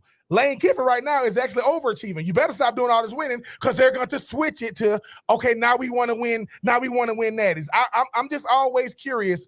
BJ, we was looking at contracts. You know, we ain't counting people money. Dan Mullen lost the last 3 games of the season, and he makes, it's almost $8 million. They gave him an extension to win. I mean, they gave him an extension because of what he's already done. So my question is, what are you paying for? Are you paying Nick Saban the same amount? Are you paying, Dan Mullen the same reason why you paying Nick Saban? Are you paying Kirby Smart the same reason why, you paying, a Coach Day? I think certain coaches get paid because they have to keep their teams relevant, win the championship, and ultimately go to the college football playoff. Whereas other coaches, you just need to win 6 wins and stay relevant in the national conversation. So, BJ, I'll turn it over to you. It's like, at the end of the day, you obviously, BJ, you want Florida State to do well. Do you want a Deion Sanders because you think he boosts the reputation of Florida State, or do you think a Deion Sanders can help y'all get back into the national conversations and win a natty? Well, I think the answer is both. It is a good overarching question to ask, what do you want when you hire a football coach? Because I think, and you asked me about Florida State, I think for schools like Florida State and Miami and SC and Nebraska, who may have a new coach at the end of the year, I think there's a kind of an unrelenting challenge of living up to what you used to be. And that's a really hard metric. I mean, you think about Miami, for example, and I think I said this a few days ago, the perception around Miami is that they are just terrible. Like, a lot of people right now are saying Florida State and Miami and Florida State. And I don't think those are fair. That's a fair parallel for Miami. I mean, Miami was in a New Year's Six bowl game a couple of years ago. Miami was in the national top 10 a couple of years ago. They were in the national top 15 a couple of weeks ago. Florida State lost to Jacksonville State on one of the craziest endings we've ever seen. Florida State is what? Missed bowl games 3 out of the last 4 years. So I think where you are and where you're perceived to be can sometimes be a little bit different, because I can't count how many times I've heard Florida State and Miami. And to me, they're in different places. I think Miami is a much more consistent winner right now, whether it was the end of the Mark Richt era or the beginning of the Manny Diaz era, compared to Florida State, who is one of only 6 or 7 teams in the FBS right now without a win. And then you look at SC, for example. SC had Clay Helton, who had a winning record with the Trojans and had a couple of really good years. But what's the expectation, Ben? Like you said, is it Matt Leinart and Reggie Bush? Because if your expectation is Matt Leinart and Reggie Bush, you're never getting there. That's never going to happen again. That was a once in a 100-year dynasty. When you think about Florida State with Bobby Bowden, you finished in the top 4 for 14 straight years without exception. If that's your standard, that's never coming back. That's not coming back. Miami of 01, 02, maybe the 2 greatest teams we've ever seen. If that's the standard, that's not reality. So it's like you said, when you hire a coach, are you hiring a coach to move forward, or are you hiring a coach to look in the rearview mirror and hopefully bring the past back to the present? I think that's a tough element that's kind of hard to process when you talk about schools like Florida State, Miami, SC, and Nebraska, because but in some ways, BJ, you're always chasing your tail doing that, though, right? Yeah, that's what I'm saying. And I mean, Ben, you were at Florida. One of your years, you guys got off to a slow start. I think when that's the standard, even if it's just kind of subconscious, I think it makes moving forward more difficult. I'm just saying. I mean, when Kevin always talking about pages in college football. I'm gonna give you a name, and I'm gonna tell you why it's not the same. It's very, very like foggy. Kirby Smart. We look at Kirby Smart now. Do you know what Kirby Smart did his first year at Georgia? He lost to Vanderbilt. He lost to Ole Miss. He lost to Georgia Tech. He lost to Florida. And he lost to Tennessee. So you telling me almost lost to Nicholls State. When you look, that's his first year at Georgia. Now obviously where he is now. What I am saying is before the season kicks off, 120 schools should be left alone because only 10 of them can win the Natty. So if you're a part of that 120, leave us alone. We are competing for bowl games, staying relevant, and hopefully trying to win our conference. But the thing about USC, they're expecting to win it all. Win? How? The best team in the Pac-12 is Oregon. That is the best team in the Pac-12. They're the most recent team to go to a national championship. They're the most recent team to beat a top 10 team. And right now, I think they're ranked in the top 10. If you talk about the Big Ten, outside of Ohio State, Michigan is a big brand. So is Penn State, and so is Michigan State. So I just think that when you talk about coaching in college football, what do you want? Like what do you want? Because I think that what you hired me for changed when I got there. Because sometimes I'm a better coach than what you thought I was, or I'm not as good as the coach you thought I was. But at the end of the day, I could be potentially fulfilling my obligation and still get fired because in your mind, we can do better. That is not always the case. If Jeff Collins gives us 6 wins this season, he deserves an extension because he is doing his job. Now, it probably didn't happen as fast as you want if you root for Georgia Tech, but what do you think is going to happen when the recruiting is running rampant and you got to deal with these top 2 recruiting classes in the country? I just think that if you are AD, you be lying to yourself because you're like, man, he's doing what you paid him for. Yeah, but, we didn't win it all last year. We didn't win it all. Never. So I think we good enough. So I'm just saying it's always, Dan Mullen gets extension from losing. Jimbo Fisher gets extension from potential. And Nick Saban actually gets extension because he won it all. I just think what is the barometer at this point? That's all. I think it's fair. I think it's fair. Again, you look at some of these guys, and BJ, there's now countless examples of programs that were once very, very good, got to a point where very good or good to very good wasn't good enough, and they're still trying to get there. Tennessee, Nebraska, to name a few programs who were once very, very good, very, very relevant, and they've been coach after coach after coach after coach after coach trying to get back to the, quote, glory days, and it hasn't happened. It all started when good wasn't good enough, and I think you're seeing that with Florida State a little bit. Got to the end of the Bobby Bowden years. Nope, got it. And say what you want. I think they kind of forced Bobby to be done. Then you got Jimbo, and Jimbo kind of left him in a bad way. But then you have to obviously rebuild. Willie Taggart gets, a season and a half? You may not get 2 seasons out of the current guy, the way things are going there at Florida State. So no patience at all. And we've seen it time and time. Some of the best coaches we've seen are program builders, and you can't do that in a season or 2.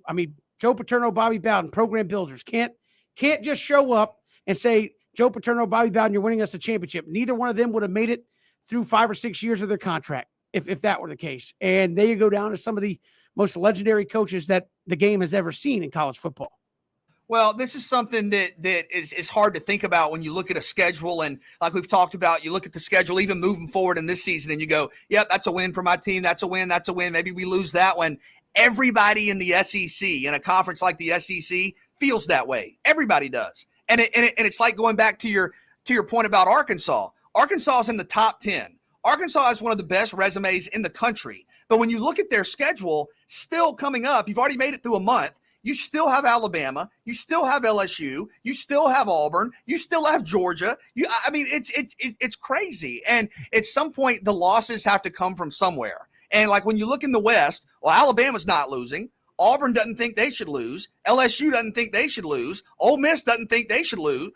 They should lose. Arkansas is in the top 10. So is Mississippi State going to be the only team that loses? Because they don't think they should lose. And at some point, to your point, Kevin, you have to give it time to grow. And, Florida State fired Willie Taggart far too soon. We'll see with Mike Norvell. But you even saw a press conference from Mike Norvell yesterday where he basically got up and was emotional and said, look, we are working hard. We're moving in the right direction. And Ben, I know you said sometimes the best way to kind of measure success isn't always just winning and losing games. You have to look at kind of the totality of a program, and that takes time. It does. And that's a great point about Kirby Smart, because Kirby Smart is one of the best coaches in the country.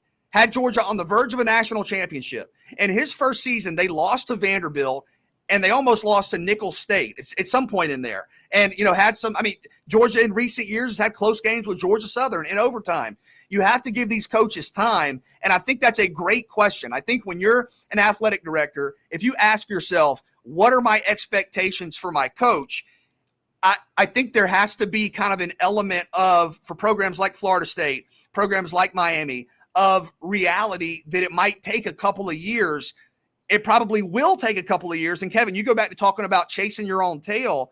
If you do that with chasing your own shadow, you're going to do that changing coaches every couple of years. And it kind of becomes this combustible thing that I think has happened to Tennessee, that has happened at Florida State. You have to give guys time. I mean, look at anything you do with other people.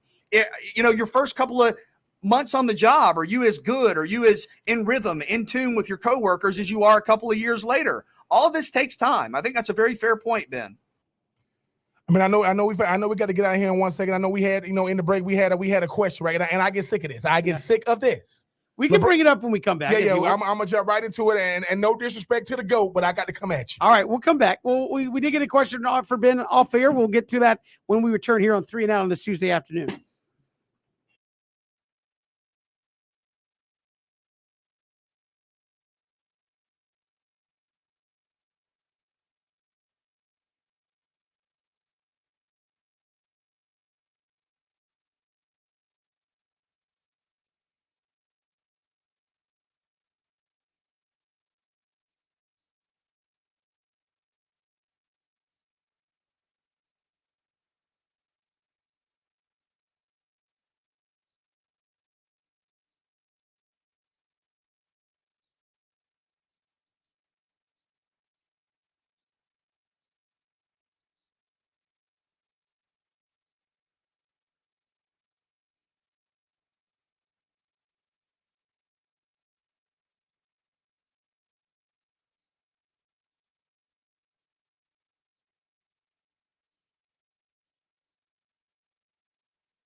Good to have you along here, 3 and Out on the Southern Pigskin Radio Network. Kevin, BJ, and Ben, thanks for making us a part of your day. Sean Bedford, Drew DeArmond going to join us. We're talking Georgia Tech, Alabama, Ole Miss coming up in the final hour of the program here on this Tuesday. But Ben got a question during the break. And, of course, wanted to get your thoughts. They asked to get your thoughts. Colin Cowherd said he thought LeBron would have been great in the NFL. He's a better athlete than Jordan.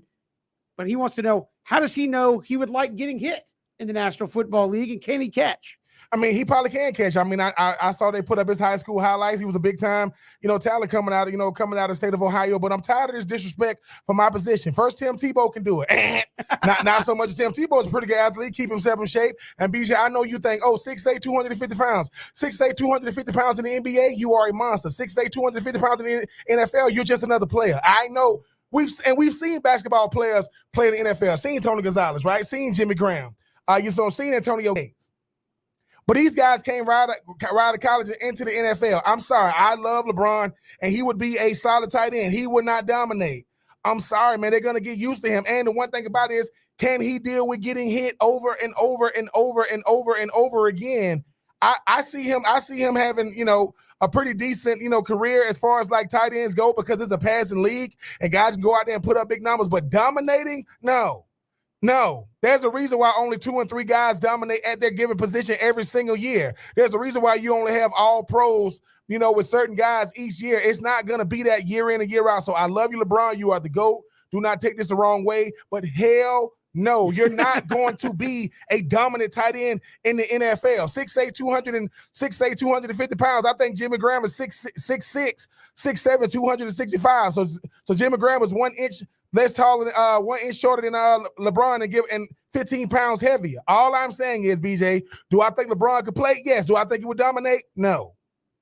I mean, I kind of question if I should have an opinion on this, given that. No, you had an opinion. No, notice what I'm saying. No, I do. What I'm saying is, though, when Ben's talking about it from the standpoint of having played, that's a hard thing for me to kind of match following up his take. But yeah, man, I think LeBron would dominate. I do. I think, you're talking about a guy that does things at his size that are just incredible, amazing. The longevity, he's been not only the best player in the NBA, he's been the best player in the NBA for a decade and a half. And I think with that, you've seen just his athleticism, his agility, his strength, just everything about being a great athlete. You've seen that with LeBron. I mean, I think once obviously, if you just snapped your fingers and said, hey, you're in the NFL tomorrow, no. But if he trained for the NFL and, you would see him, of course, pick up the nuances very quickly of, the tight end position. I may be wrong. And again, I do defer to you because you did it. And that's what I'm getting at, Kevin. But I think in theory, you're talking about LeBron James. Dude, yes, I think he would. I think he would be a force. I mean, BJ, with that stuff again, I'm just telling you right now. I guess listen, why I got to be a tight end though? Hey man, he can do a tight end instead of no. You're not gonna just disrespect the tight end position. Listen, LeBron is one of the greatest to ever do it, but we have proven just because I am a supreme athlete doesn't mean it translates to every sport. How many people can't throw a baseball? Can't stand there and just throw it. They just can't stand there and throw a baseball. You be like, oh, this dude is a UFC. This dude is no. Listen, LeBron, I love you. And if you want to get mad, if you want to debate me one-on-one, listen, you can DM me. I can come to the shop. We can talk about. No, I respect LeBron. I really, really do. But Tim Tebow showed you. It ain't just turn on and turn off because I can run. Because I'm big. He is big in the NBA with the average guy is what, 6'6", 205. He's 6'6", 6'8", 250. They gonna knock. Listen, LeBron gonna get tackled by Tyrann Mathieu, who ain't even 6 feet, who might not be 200 pounds. So a dude that small is hitting a dude that big, and guess what? The dude that big, he's going the other way. And Tyrann Mathieu gonna look at him and say, "This is what I do, chump." I'm just telling you, that's the NFL for you. Where little guys can dominate big guys in the NFL. That usually doesn't happen in the NBA. You satisfied, BJ? We're coming back. Final hour. Sean Bedford, Georgia Tech Radio Network. Drew DeArmond, ESPN The Zone. Huntsville will join us. We're talking Bama and Ole Miss as well.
Final hour of 3 and Out here on the Southern Pigskin Radio Network. Glad you are with us. We're talking a lot of football here on this final hour. Drew DeArmond, ESPN The Zone Huntsville, will join us coming up in just a little bit. But here, right off the bat, former Georgia Tech offensive lineman, the first winner of the Brian Burlsworth Trophy as well. Now with the Georgia Tech Radio Network, Sean Bedford joins us here on 3 and Out. Sean, welcome. How are you?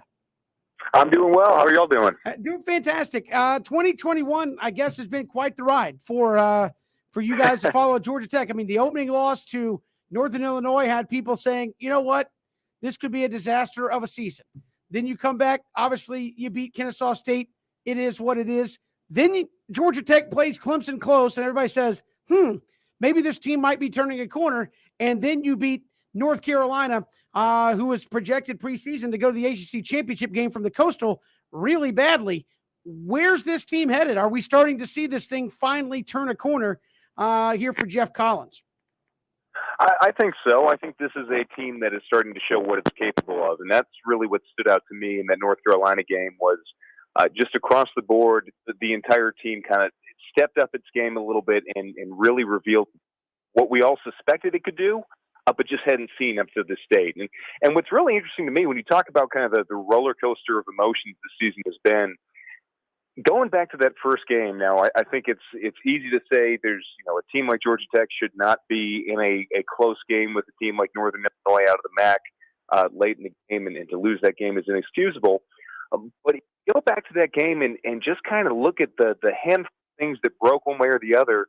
We're talking about a season right now that if a kick sails a couple of yards to the right, or a pass is on the money, potentially this is a team that is 3-1 with its only loss being a less than a touchdown loss in Death Valley to Clemson, when they had an opportunity to win that game at the very end. So certainly that first game left a little bit of a sour taste in everyone's mouth, but I think this team is really rounding into form and is poised to show the rest of the country what it is capable of.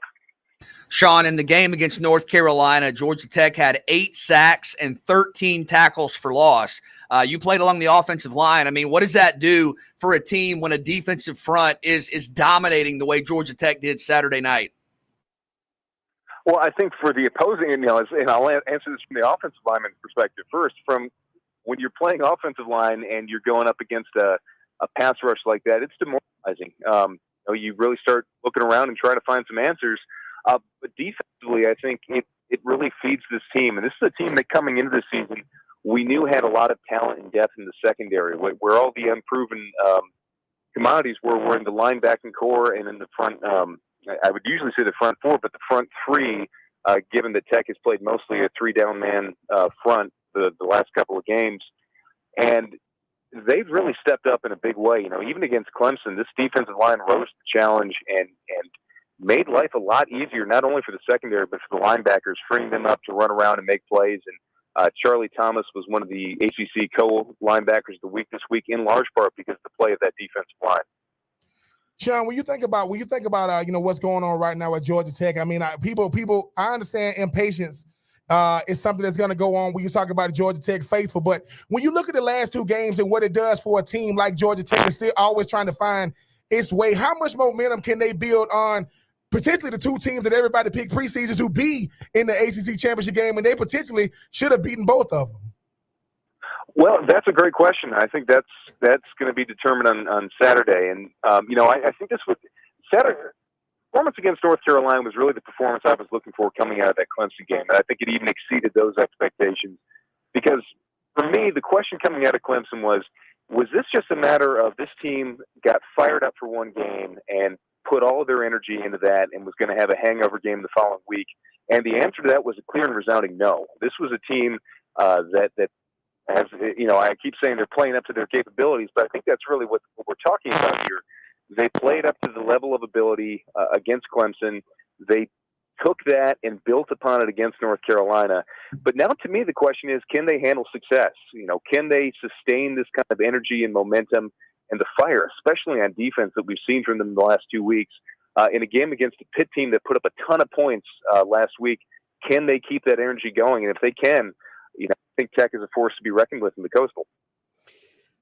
What's been the biggest, I guess, key for their turnaround offensively? Is it just a commitment to the run game? Has it been? I mean, you've played two different quarterbacks because of injury here, but what has been kind of the spark that you think really set this team going in the right direction? Well, on Saturday, it was the reemergence of Jeff Sims, but prior to that, I thought Jordan Yates did a really, not even just an admirable job, but a very good job of coming in and steering this team offensively through, what's been some challenging games. Now, Kennesaw State not having its best year, and everybody, will look at it and say it's an FCS game. You shouldn't even be talking about that, but that's a perennial contender at the FCS level team that, just given the nature of its offense, is liable to give anybody fits. So the fact that that game was never in question, and that Yates came out and performed as well as he did, and as efficiently as he did, I think speaks to what he's capable of. I think Tech has a really unusual luxury right now, which is two very capable quarterbacks with complementary but different skill sets. If you watch the game on Saturday against North Carolina, you're obviously aware that Jeff Sims is an explosive athlete who can score from anywhere on the field. And I think when you look at what his potential upside is, you start looking at someone like Lamar Jackson as a comparison. If he hits really the ceiling of what he's capable of. With Jordan Yates, you don't have quite that same top level of athleticism or arm strength, but you have a guy who knows the offense in and out, can pilot this offense down the field, and can give you that steady hand when needed. So, I think there's a lot to be excited about at the quarterback position, but I think they've got two really good options. Last couple of weeks, you've seen the Georgia Tech defense shut down DJ Uiagalelei and Sam Howell. Can they make it 3 weeks in a row against Kenny Pickett? So Kenny Pickett is, as somebody who's attached to another ACC coastal team, Kenny Pickett is one of the most vexatious quarterbacks in the conference. He's just that guy who, doesn't necessarily blow you away when you look at his numbers or his performance, but he's always really good. He just knows how to find a way to win. I think that certainly, given the caliber of quarterbacks that Tech has faced the last 2 weeks, I think they're going to be prepared for a very good quarterback, and I think they've shown they can give anybody fits, but I think they would be doing themselves a disservice to underestimate Kenny Pickett and the Pitt Panthers. And Sean, I mean, finally, when you think about this Georgia Tech team, if Coach Collins can find a way to get the 6 wins, and you look at the adverse season they had, are we talking about a potential ACC Coach of the Year, regardless of what's going on around him?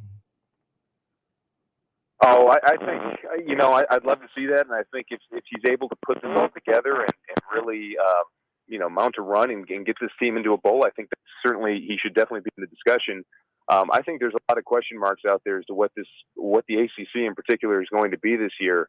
But yeah, I think his name should certainly be in the discussion if we get to that point. Yeah, Sean Bedford joining us here on 3 and Out Georgia Tech Radio Network. Georgia Tech and Pitt noon coming up this weekend in Atlanta. Sean, we appreciate the time. Thanks so much. My pleasure. Thank you. Appreciate it. Sean Bedford joining us here. And BJ and Ben, this is a team that, again, back-to-back weeks has played what was at least preseason, for what that's worth, thought to be two of the better teams in the league in North Carolina and Clemson. Split with them, had a chance to beat Clemson at the goal line, wasn't able to make a play. Is this more the test than the last 2 weeks where you played up? Now it's a team that's kind of middle of the road, at least projected in Pitt, in how you come out and play this week? I think this is a tough game, and I think Sean was kind of getting at that, to follow up just a physically demanding game against Clemson and then have that incredible performance all the way around against North Carolina. That's back-to-back really good efforts. I know you didn't win at Clemson, but just about nobody has in recent years. To be right there with the Tigers and then to beat North Carolina, now you got to bring it for a third week in a row, and this is really interesting, guys. After Ole Miss, Pitt is number 2 in the nation in scoring offense. Pitt is averaging 52.5 points per game. And they are really balanced, really dynamic. They throw it downfield with Kenny Pickett, who a lot of people have said has played his way into a first-round grade for quarterbacks for next season. I think you're going to need that defensive front to step up again. And Charlie Thomas was great on Saturday. You saw a defensive front that was relentless. If you can rush the passer Saturday, I think Georgia Tech can win this game. If you don't, This is a bad team to struggle against because they're really good in the passing game. And Pitt has a good offensive line, but this is going to be a tough one for Georgia Tech, I think. Yeah, Georgia Tech is going to have to maintain that same mindset they had. I mean, go back to how they played against Clemson at Clemson, and then you look at how they played this weekend against North Carolina. I think they built for a team like Pitt. You got a defense that's led by their defensive line that want to be able to get after the quarterback. You got an offense. BJ, you talk about the balance on Pitt offense. You got, what Sims brings to the offense with the RPOs, with the run pass option shows that he is also bringing balance. Give the ball to Gibbs and in that running game. And I think if you are Georgia Tech, you prove that you can play against anybody with Clemson. You prove that you prove that you can go out there and play at a neutral site against a team like North Carolina. So now you talk about Pitt, who might be another barometer team in the ACC this year because of the balance that they bring. I think if you Georgia Tech, this is the type of team you want, because I think Pitt, similar to Georgia Tech, is always the team that's scratching and clawing to stay relevant in the ACC. We don't give Pitt enough credit for what they know and what they do with their defense, but their offense, they are very, very balanced. I think this is the type of team that's going to be another test for a Georgia Tech team that wants to prove that they're just not just a 2-game wonder. They want to be able to put 3 games together. And again, a win Saturday, BJ, will be 2 in the Coastal Division. I know you have the loss to Clemson, but in division, will be off to a 2-0 start. Still have Miami, Virginia Tech, Virginia, and Duke out there, but a nice start nonetheless when you were projected to finish virtually last by everybody. Yeah, Georgia Tech's definitely in the mix to make it to the ACC championship game. And, in that regard, the loss to Northern Illinois does not matter. It doesn't matter. And the loss to Clemson from a head-to-head standpoint is with an Atlantic team. So that doesn't cost you double in the Coastal Division standings. You're in a good spot. That win over North Carolina makes you one of the front runners. It does. And I do think it's wide open. North Carolina, if we're being honest, is probably done, because they have 2 losses already in the ACC Coastal to teams that are right there in their division, Virginia Tech and Georgia Tech. Now, Miami lost to Alabama and Michigan State, didn't look good in either of those games, but I think they are still right there at the top, fully capable of winning games in their division. But every week's going to be a challenge. Virginia Tech is a late conversion away from being undefeated against West Virginia, late against the Mountaineers at the goal line. Duke is 3-1. And you may say, oh, it's Duke. Duke has one of the best running backs in the country in Mateo Durant. Virginia is going to score on you. Virginia has one of the top passing offenses in the country. Brennan Armstrong, their quarterback, is throwing for 450 yards a game. So Georgia Tech is right there. But, Kevin, as we've talked about for years, this is the ACC Coastal. It's wacky. It's weird. Just when you think you've got it, oh, I understand what's happening. Nope, not happening. But Georgia Tech is absolutely in position to make a run. I just think at the end of the day, Kevin and BJ, when you talk about a dangerous team, we go back to the preseason, the team that doesn't get any ink in the paper. There ain't nobody really talking about them. A Georgia Tech team that's still trying to find their way. They could have found their way the last 2 weeks. We'll learn about them again. Every single week is going to be, can they put another week together? But if Georgia Tech find themselves in the ACC championship game, I would not want to have to play them, because with everything they would have overcome at that point, those guys are going to be raring to go if they do make it to Bank of America up there in Charlotte. We've got more to come here on 3 and Out. A big one there in the SEC this weekend as well. Drew Darman, ESPN The Zone in Huntsville. We're looking at Bama and Ole Miss when we come back here on 3 and Out on the Southern Pigskin Radio Network.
Great to be here on this Tuesday. A bunch of big games coming up this weekend. 3 games where we will see both teams ranked in the top 15 this weekend playing one another, one of those being Ole Miss and Alabama. Here to talk about it with us from ESPN The Zone in Huntsville, Drew DeArmond joins us here on 3 and Out. Drew, welcome. How are you? I'm good, guys. How you doing this afternoon? Hey, we're doing fantastic. I know the natural talking points are Kiffin v. Saban, but might this be one of the best quarterback matchups we see all year long in college football? Well, I don't think there's any doubt. I mean, I think right now you could argue it could be the top 2 guys for the Heisman. I think it's really too early to say that, but if you wanted to, you could. Certainly what, Matt Corral has done for the Ole Miss team in 3 games, really 1,000 yards passing. What in Bryce Young do in the 4-0 start, 15 touchdowns, 1 interception, and really an interception that shouldn't have been, and nearly a perfect performance against Southern Mississippi. He's got 1,100 yards plus passing himself. So, yeah, I mean, I think it's going to be as good a quarterback matchup as you may see in college football this year, no question about it. Drew, we've seen some great wide receivers at Alabama, of course. Tell us about Jameson Williams, who I believe, counting kick returns, had 3 plays of over 80 yards last week. Yeah, he did. He had an 81-yard touchdown catch, 83-yard return, and then, of course, everyone saw the opening kickoff of the game, 101 yards. He's special teams player of the week. I don't know if Lane will kick to him now, but certainly he's had a big impact as far as making vertical big plays. He had a 94-yarder against Miami in the first game. So he's made an impact since coming over from Ohio State, no question about it. He has had a couple of big drops. He had that, he's tried to body catch a little bit. He had the throw that turned into an interception. Should have been a big play. He should have had over 100 yards receiving on just 2 catches against the Golden Eagles, but that one went through his hands. And then he dropped one against Mercer, that probably could have gone the distance as well. So it hasn't been a perfect start for Jameson Williams, but still a good one. And he's going to have to be on point Saturday against Ole Miss, because any kind of drop or missed big play could be the difference, because this Ole Miss offense, they're so potent, and they don't get enough credit for how they run the football. They ran the football for 268 yards on Alabama last year, led the SEC in rushing, and they're coming off of a performance against Tulane where they ran for 372 yards. So really, honestly, passing game gets a lot of the headlines, but the running game with Snoop Connor, Jerry and Ely, and even Corral himself, doesn't get enough credit. And Drew, I mean, when you talk about a guy like Bryce Young, I mean, when you think about, he's obviously trying to do a couple of things. He's trying to make sure that when you look at the quarterback play at Alabama as of late, these guys have really been putting up big numbers, from Jalen Hurts to obviously Tua to Mac Jones last year. He's trying to potentially be the first Heisman Trophy winner at Alabama, for which, with everything that Alabama's done, the fact that they've never had a Heisman Trophy winner at quarterback is crazy. But just talk about his poise. I mean, to be in this position, not just winning at Alabama, but maintaining the standard at Alabama. Talk about this young guy in his young career, but seems to be, just seasoned beyond his years. Yeah, Ben, there's no doubt that he's been the real deal so far, and he's really been in the spotlight since he transferred to Mater Dei, played for Bruce Rollinson. Bruce Rollinson making the bold statement, he signed with Alabama, that he's the best they've ever had. They've had Matt Leinart, they've had Matt Barkley, they've had JT Daniels. It's a program that probably has had the most high-profile quarterbacks come out of there, and yet, he's just got a unique skill set. He kind of reminds me of Pat Mahomes a little bit, because he's got the mobility, he's slithery, he can get away from the rush, he keeps his head up. But the one thing he has done, he hasn't taken too many chances. So he has protected the football, hasn't run a lot, but I don't think the Alabama staff wants him to do that, because, again, they don't have a lot behind him. Paul Tyson is a serviceable guy. Jalen Milroe, a freak athlete, but no one near his talent or ability. So it's imperative that they keep him healthy. He has been under pressure a lot, but that mobility has come into it has been a big part of him being able to stay healthy. He has taken some hits, but he's been able to avoid those hits at times, still get the ball away. And I think he's a little bit different style because of how quick he is and elusive. And I think one thing we've noticed about him, his deep ball is still developing. He's been a little bit hit and miss with it, but he's been very accurate in the intermediate 10 to 20 yards, 10 to 20 yard throws down the field, and that's going to be big against Ole Miss because I think a big part of this game, Ben, I don't think this Alabama offense is as explosive as it was a year ago, so I don't anticipate them being able to put up 60 points in this game. So it's going to be imperative that they go on a lot of 10-plus play drives and that they keep the chains moving, and I think Bryce Young can do that. He can spread the ball around to a bunch of different receivers, and I think the two tight ends, Cameron Lassou, who's developed into a quality red zone target, and then the reemergence of Jaleel Billingsley in the last game with 5 catches for 101 yards. Those two guys could be key factors against Ole Miss, and I think Bryce Young protecting the ball and, of course, staying healthy is imperative, and if he does those two things for Alabama on Saturday, he can have a big day, and if Alabama can get this win, then I think that he can be the front runner early for the Heisman for Alabama if they can move to 5-0 on Saturday afternoon. Drew, you talk about moving the ball. Ole Miss last year defensively was just awful. Are they any better? I know they had nowhere to go but up, but are they that much better defensively, or are we still looking at a 49-42 type football game potentially with how they can score the football? Well, guys, I think this year the game will be played. I would take the under. I've got it right now. I've got it a 2-28, 45-31 type game. I still think Alabama's got the better roster. I do think their defense is better, but as you just got through saying, guys, it couldn't have gotten much worse. They had only one way to go but up. I think they're still ranked the 10th best defense in the SEC. I don't think they've seen anything like Alabama. I do think Chance Campbell, the linebacker transfer, the middle linebacker from Maryland, has made a big impact. He's given them some leadership, some better production there. Secondary has played better, but it's going to have to play its best game of the year against the Crimson Tide. It's going to be a raucous environment inside Bryant-Denny.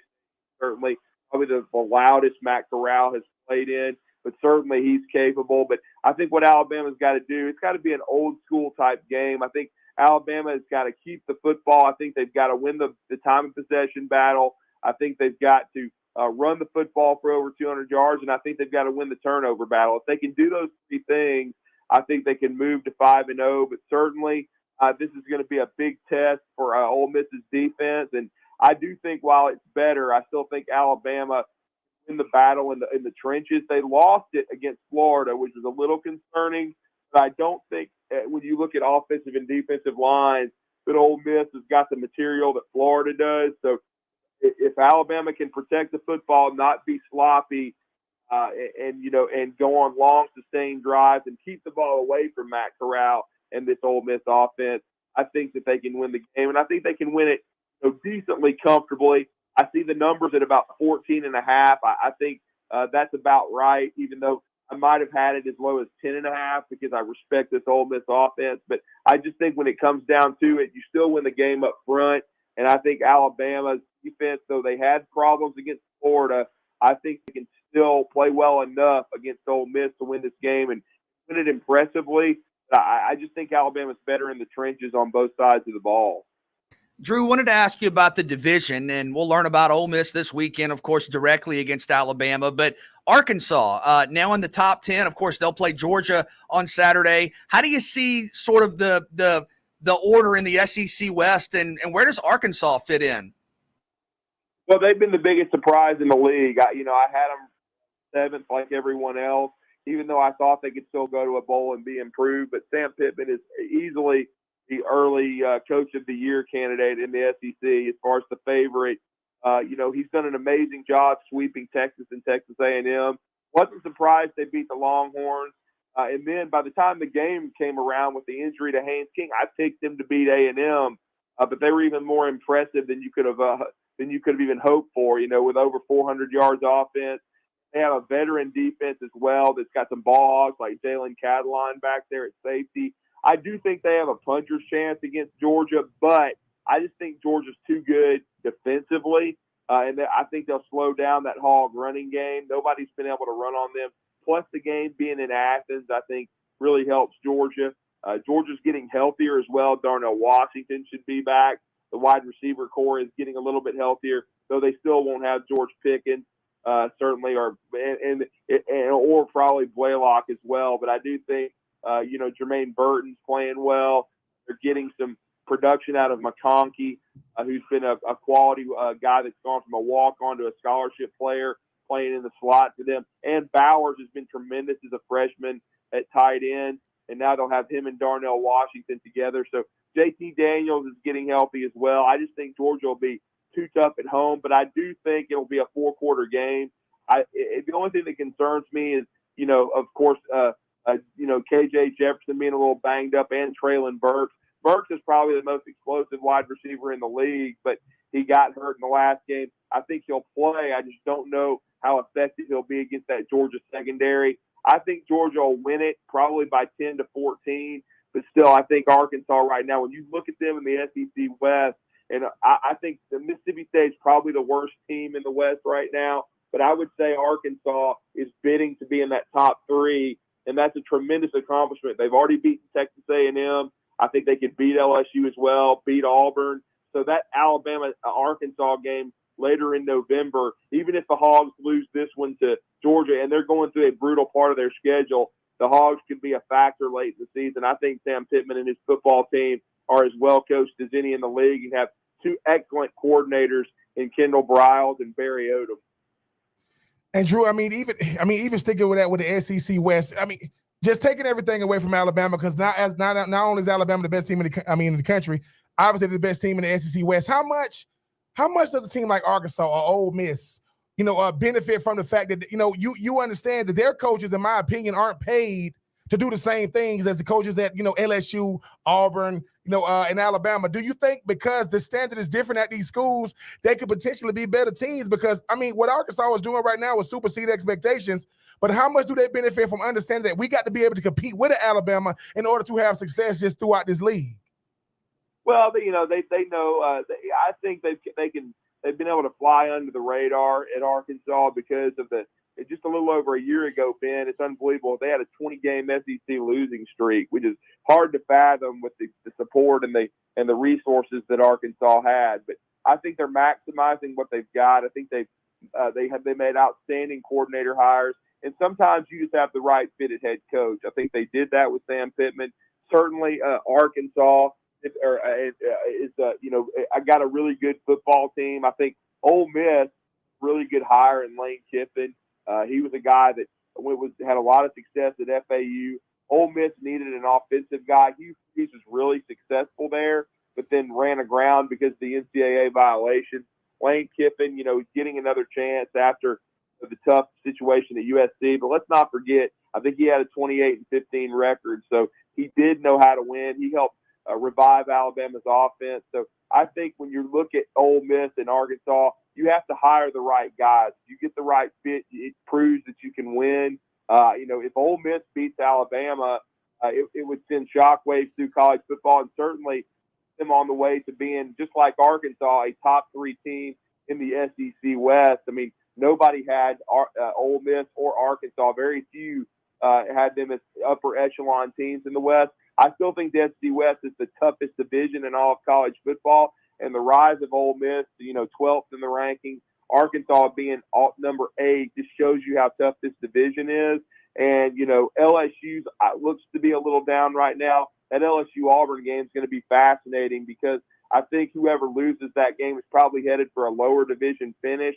And if it's LSU, Coach Ed Orgeron, they've got such a difficult schedule. He had to have that Mississippi State game last week because I think it would have spelled the end for him because of who else they had to play. But this Auburn game is also huge because LSU hasn't lost to Auburn at home in Red Stick since 1999, and they need to get this win to 2-0 in the SEC because LSU has got some mountains to climb later in the year. They've still got to play that Arkansas team. They've got to play Ole Miss, got to play Alabama, got to play Florida. So they have a very difficult schedule coming up. And Ed Orgeron, if there's one coach in the league that's probably on the hot seat, it's Ed Orgeron because of what's happened since they won the national championship. They haven't been as competitive, and of course all the off the field stripes. So, but again, the rise of Ole Miss and Arkansas just proves to you how tough the SEC is. And those two programs, I think you got to give their athletic directors and their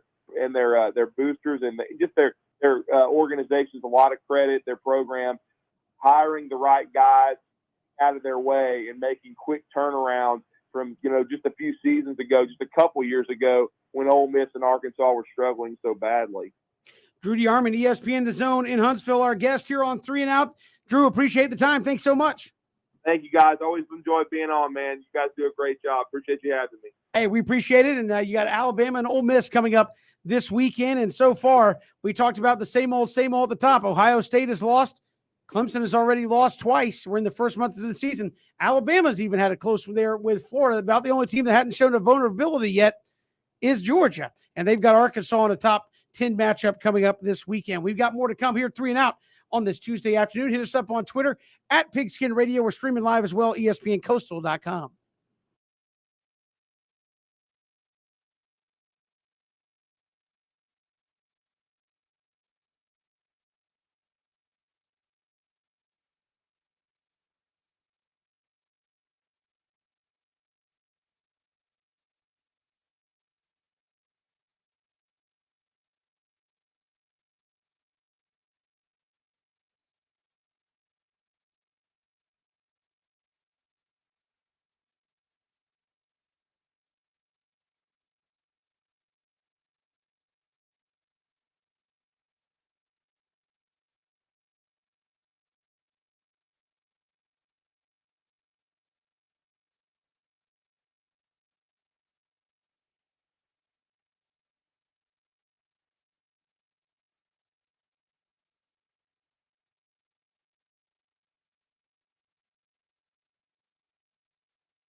Good to have you here on this Tuesday. We just talked with Drew DeArmond about the SEC, certainly in the West. Alabama, Ole Miss this week. Arkansas going to Athens as Georgia tries to stay undefeated against an upstart Arkansas team. But what has really, in your mind, triggered this turnaround at Arkansas? Because obviously Sam Pittman took over. It was disgusting. It was, man, this team is going to be rough. Then he comes in the COVID year. That's tough to judge on anybody. Wins a couple of games there. And then you come out now, he's got maybe two of the best wins in college football. I know Oregon beating Ohio State's probably right up there, but you've got two very, very good wins on your resume already that nobody saw coming. What do you think is the biggest impetus for turning that around? I think it's improvement defensively. I think, look, we all love the big offensive stats. We love the highlights, and certainly Treylon Burks is one of the best players in college football. KJ Jefferson's been outstanding. Arkansas can run the football really well, but I think they're winning games defensively. And there's kind of a common theme in the SEC when you look at the teams that have been great through the first month. And of course, Alabama, Arkansas, Florida, Georgia, all of these teams have really good offenses. But look at Alabama. Maybe one of the best defenses Coach Saban has ever had. Look at Florida, the best defense we've seen at Florida in a couple of years. Look at Georgia, the best defense maybe we've seen in college football in a decade. And I think you look at Arkansas, it's their defense that stands out. And you heard Drew last segment talk about Jalen Catalon. Georgia fans, if you don't know about him, you're going to learn a lot about him on Saturday. This is a guy that, to me, has a little Tyrann Mathieu to his game in that he's going to play close to the line of scrimmage. He's a little undersized, but he's always in the right place at the right time, always involved in run defense, can cover one-on-one in the slot. And when you have a safety that can basically play three positions, corner, safety, and even linebacker on passing downs, it gives you such versatility. And Ben, their linebackers, I know you like Bumper Pool, Grant Morgan, Hudson Henry. They're really good in the middle of that defense. And here's a stat that stands out to me when I look at Arkansas's defense. We all agree that Georgia has the best defense in the country. There are a lot of pundits, not just me, Kevin, who say this is a generational type defense with Georgia. Georgia right now leads the SEC in third down defense. Opponents only convert first downs on third down 28.1% of the time against Georgia. Against Arkansas, it's 28.3%. So as good as Georgia, one of the best defenses we've ever seen, has been on defense on third downs, Arkansas has been just as good. And I think that success rate for Arkansas, being at your best defensively, is a testament to their coordinator, Barry Odom, former head coach at Missouri, and just the playmakers they have on that defense. I think Catalon is the player to watch on Saturday against Georgia. He is an elite safety, a great college football player. Arkansas's got playmakers on offense, but I think the big reason, if I have to pick one for the turnaround, is they are great defensively. What I like about the turnaround is, I mean, you finally got a coach in there that made sure he got the best out of his players. The thing about Sam Pittman is we get caught up in the sexy names, right? It got to be a big name. It got to be a big name coordinator who was on one side of the football that has dominated over the years. The thing about Sam Pittman, he was the premier offensive line coach in the country. He was a premier developer of talent. And the thing about a college coach, they can coach any position. So what I think the turnaround is BJ, is when you look at last year with the all-SEC schedule and how they was able to go out there and compete. Then you start thinking about the fact that they were supposed to lose, they had them slated to lose every single game. So then you start talking about a Texas team this year, a Texas A&M team this year. You start saying, wait a minute, these boys can play football. Not only can they play football, Treylon Burks is the best. He might be the best receiver in the country, not just in the SEC. KJ Jefferson plays complimentary football. You talk about Bumper Pool, BJ Catalon might be the premier safety. So in a sense, you need on all three levels. You need to have a solid offensive line. Check. You need to have a solid running game. Check. You need to have players on the perimeter. Check. You need to have a defense that can create turnovers, that gets you off the field on third down, and a guy that and a quarterback on defense that's all over the field. You got that in Catalon. So they got all the ingredients of an incredible football team, and they can go out there and play their game because no one's ever going to give them the credit they do because they're, quote, Arkansas. We're waiting on the wheels to fall off as if to say they don't play big-time football. So I think the turnaround started with Sam Pittman. People thought it was just a good fill-in, a feel-good story. He has proven to be the coach they were needing, all of these years. Yes, regardless of how the season ends up, No one saw Arkansas being in the position they're in right now. This is a top 10 matchup this weekend, but I give all the credit to Sam Pittman because one, it starts with the buy-in. Two, it starts with the confidence, and the play on the field speaks for itself. This team is very, very dangerous. We'll see how good of a team they are this weekend because obviously Georgia, just like Alabama, is always going to be the barometer. Yeah, Ben talked about the run game, and there's a lot of people that talk about the run game, but can they do it against Georgia, who is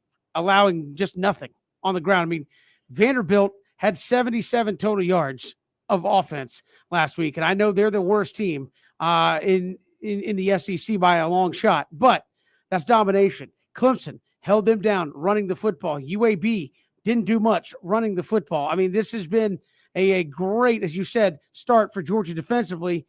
I know Arkansas's got a solid run game. Is it good enough to do it consistently against that Georgia defense on Saturday? Well, I think the key against Georgia, and granted, this is much easier said than done, is you're going to have to get the chunk plays, right? Because if you're thinking in your mind, okay, I'm going to go up against Georgia's defense, and I'm going to go on a couple of 9-play, 82-yard drives, that's just not going to happen. Georgia's too good defensively. I saw something on social media the other day that said there are folks who believe that every single starter on Georgia's defense will be like a top 4-round pick. So this is as good as it gets defensively. It's not realistic to expect that you're going to go on these long drives, but can you get a couple of home run plays, a couple of 40 or 50-yard plays? And if you watch the Georgia Southern Arkansas game, you saw the Razorbacks do it there against the Eagles a couple of times. If you watched Texas A&M Arkansas last week, you saw Traylon Burks with the big play. And that's why I think he is such a star to watch on Saturday, because if you're going to score on Georgia, you better do it where you take advantage of one missed coverage or one missed tackle in the open field or one guy getting beat. And Burks is averaging 20 yards per catch this season, 20 yards per catch. And keep in mind, that's having gone up against Texas and Texas A&M and Georgia Southern, who has a really good secondary. So I think Burks getting him the ball, Jefferson getting him the ball in space, taking a couple of shots, I think that's the key. Jefferson has beat a couple of teams this year just with scrambles, not necessarily design runs, but letting the play develop and then seeing the opportunity and taking it. If Arkansas can get 4 or 5 20, 30-plus yard plays, I think that's their route, their formula for winning this game. And to me, Ben, that's why Burks is so important for Arkansas, and stopping Burks is going to be so important for Georgia. You're going to have to win those 50-50 balls. I think most of the time when you go up against a team like Georgia, people be thinking to themselves, what do you got to do to go out there and beat Georgia? You got to go out there and establish who you are and be yourself. You can't let them take you out of your game plan. If you force them to make you one-dimensional, that's gonna favor Georgia every single time. I think when you look at a team like Arkansas, play loose. You don't have to be anything more than what you've done. They're going to be arrogant enough to think that they're going to put Darian Kendrick one-on-one on Traylon Burks, and we're going to see good on good. Let's see it. And if I'm Arkansas, I will take that matchup every single time. Traylon Burks, he looks and goes, look, man, DBs don't cover me one-on-one. I don't care who they are. That's not disrespectful. That's just how I go out there and get it done. Every time they went one-on-one on Saturday. What happened? Bombs off a bag. What is the BJ, 70-something yards? You don't do that. This is a dude. Listen, when you got chemistry between the quarterback and the receiver, it doesn't matter who you're going up against. That's one-on-ones. You do that every single day in practice. But if you also are Arkansas, you got to be able to hit some big plays. You're talking about a team of Georgia. They don't give a nothing cheap, nothing deep. Allow them to assignment play football. That's what they do better than anybody else. And you got to control that monster named Jordan Davis. He cannot disrupt everything you do. The quickest guy to the quarterback is the guy that's closest to the quarterback, and that's always going to be the nose guard. You're going to have to find a way to neutralize him, get the ball out quick, let it be quick game to intermediate game to the passing game down the field. And your running game might not be your biggest asset, but Kevin, I do agree, you're gonna have to find a way to stay balanced, because if they make you one-dimensional, you're gonna feed right into what Coach Landers wanted to do, and because they're gonna turn them guys loose all day against KJ Jefferson. Absolutely. Hey, we'll come back. We got them a couple more days, obviously, to talk about this one as we lead up to Arkansas and Georgia, and we'll break it down throughout the week. Braves with a big series coming up tonight against the Phillies. We'll break it down quickly when we return. Get you ready for that ball game tonight. It's 3 and Out.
Good to have you here. 3 and Out. Big one tonight. BJ and Ben starting in Atlanta. 3-gamer against the Philadelphia Phillies.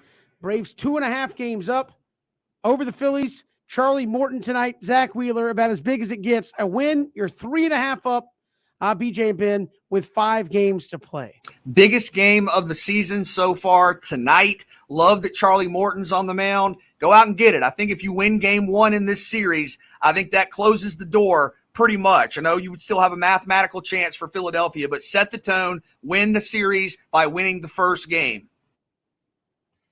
Braves, you know what you got to do. Go out there and get it done. I like the fact that the game matters, that you can't just go out there, but with Will Smith, I got my sage, I got my prayer beads. I'm gonna be ready.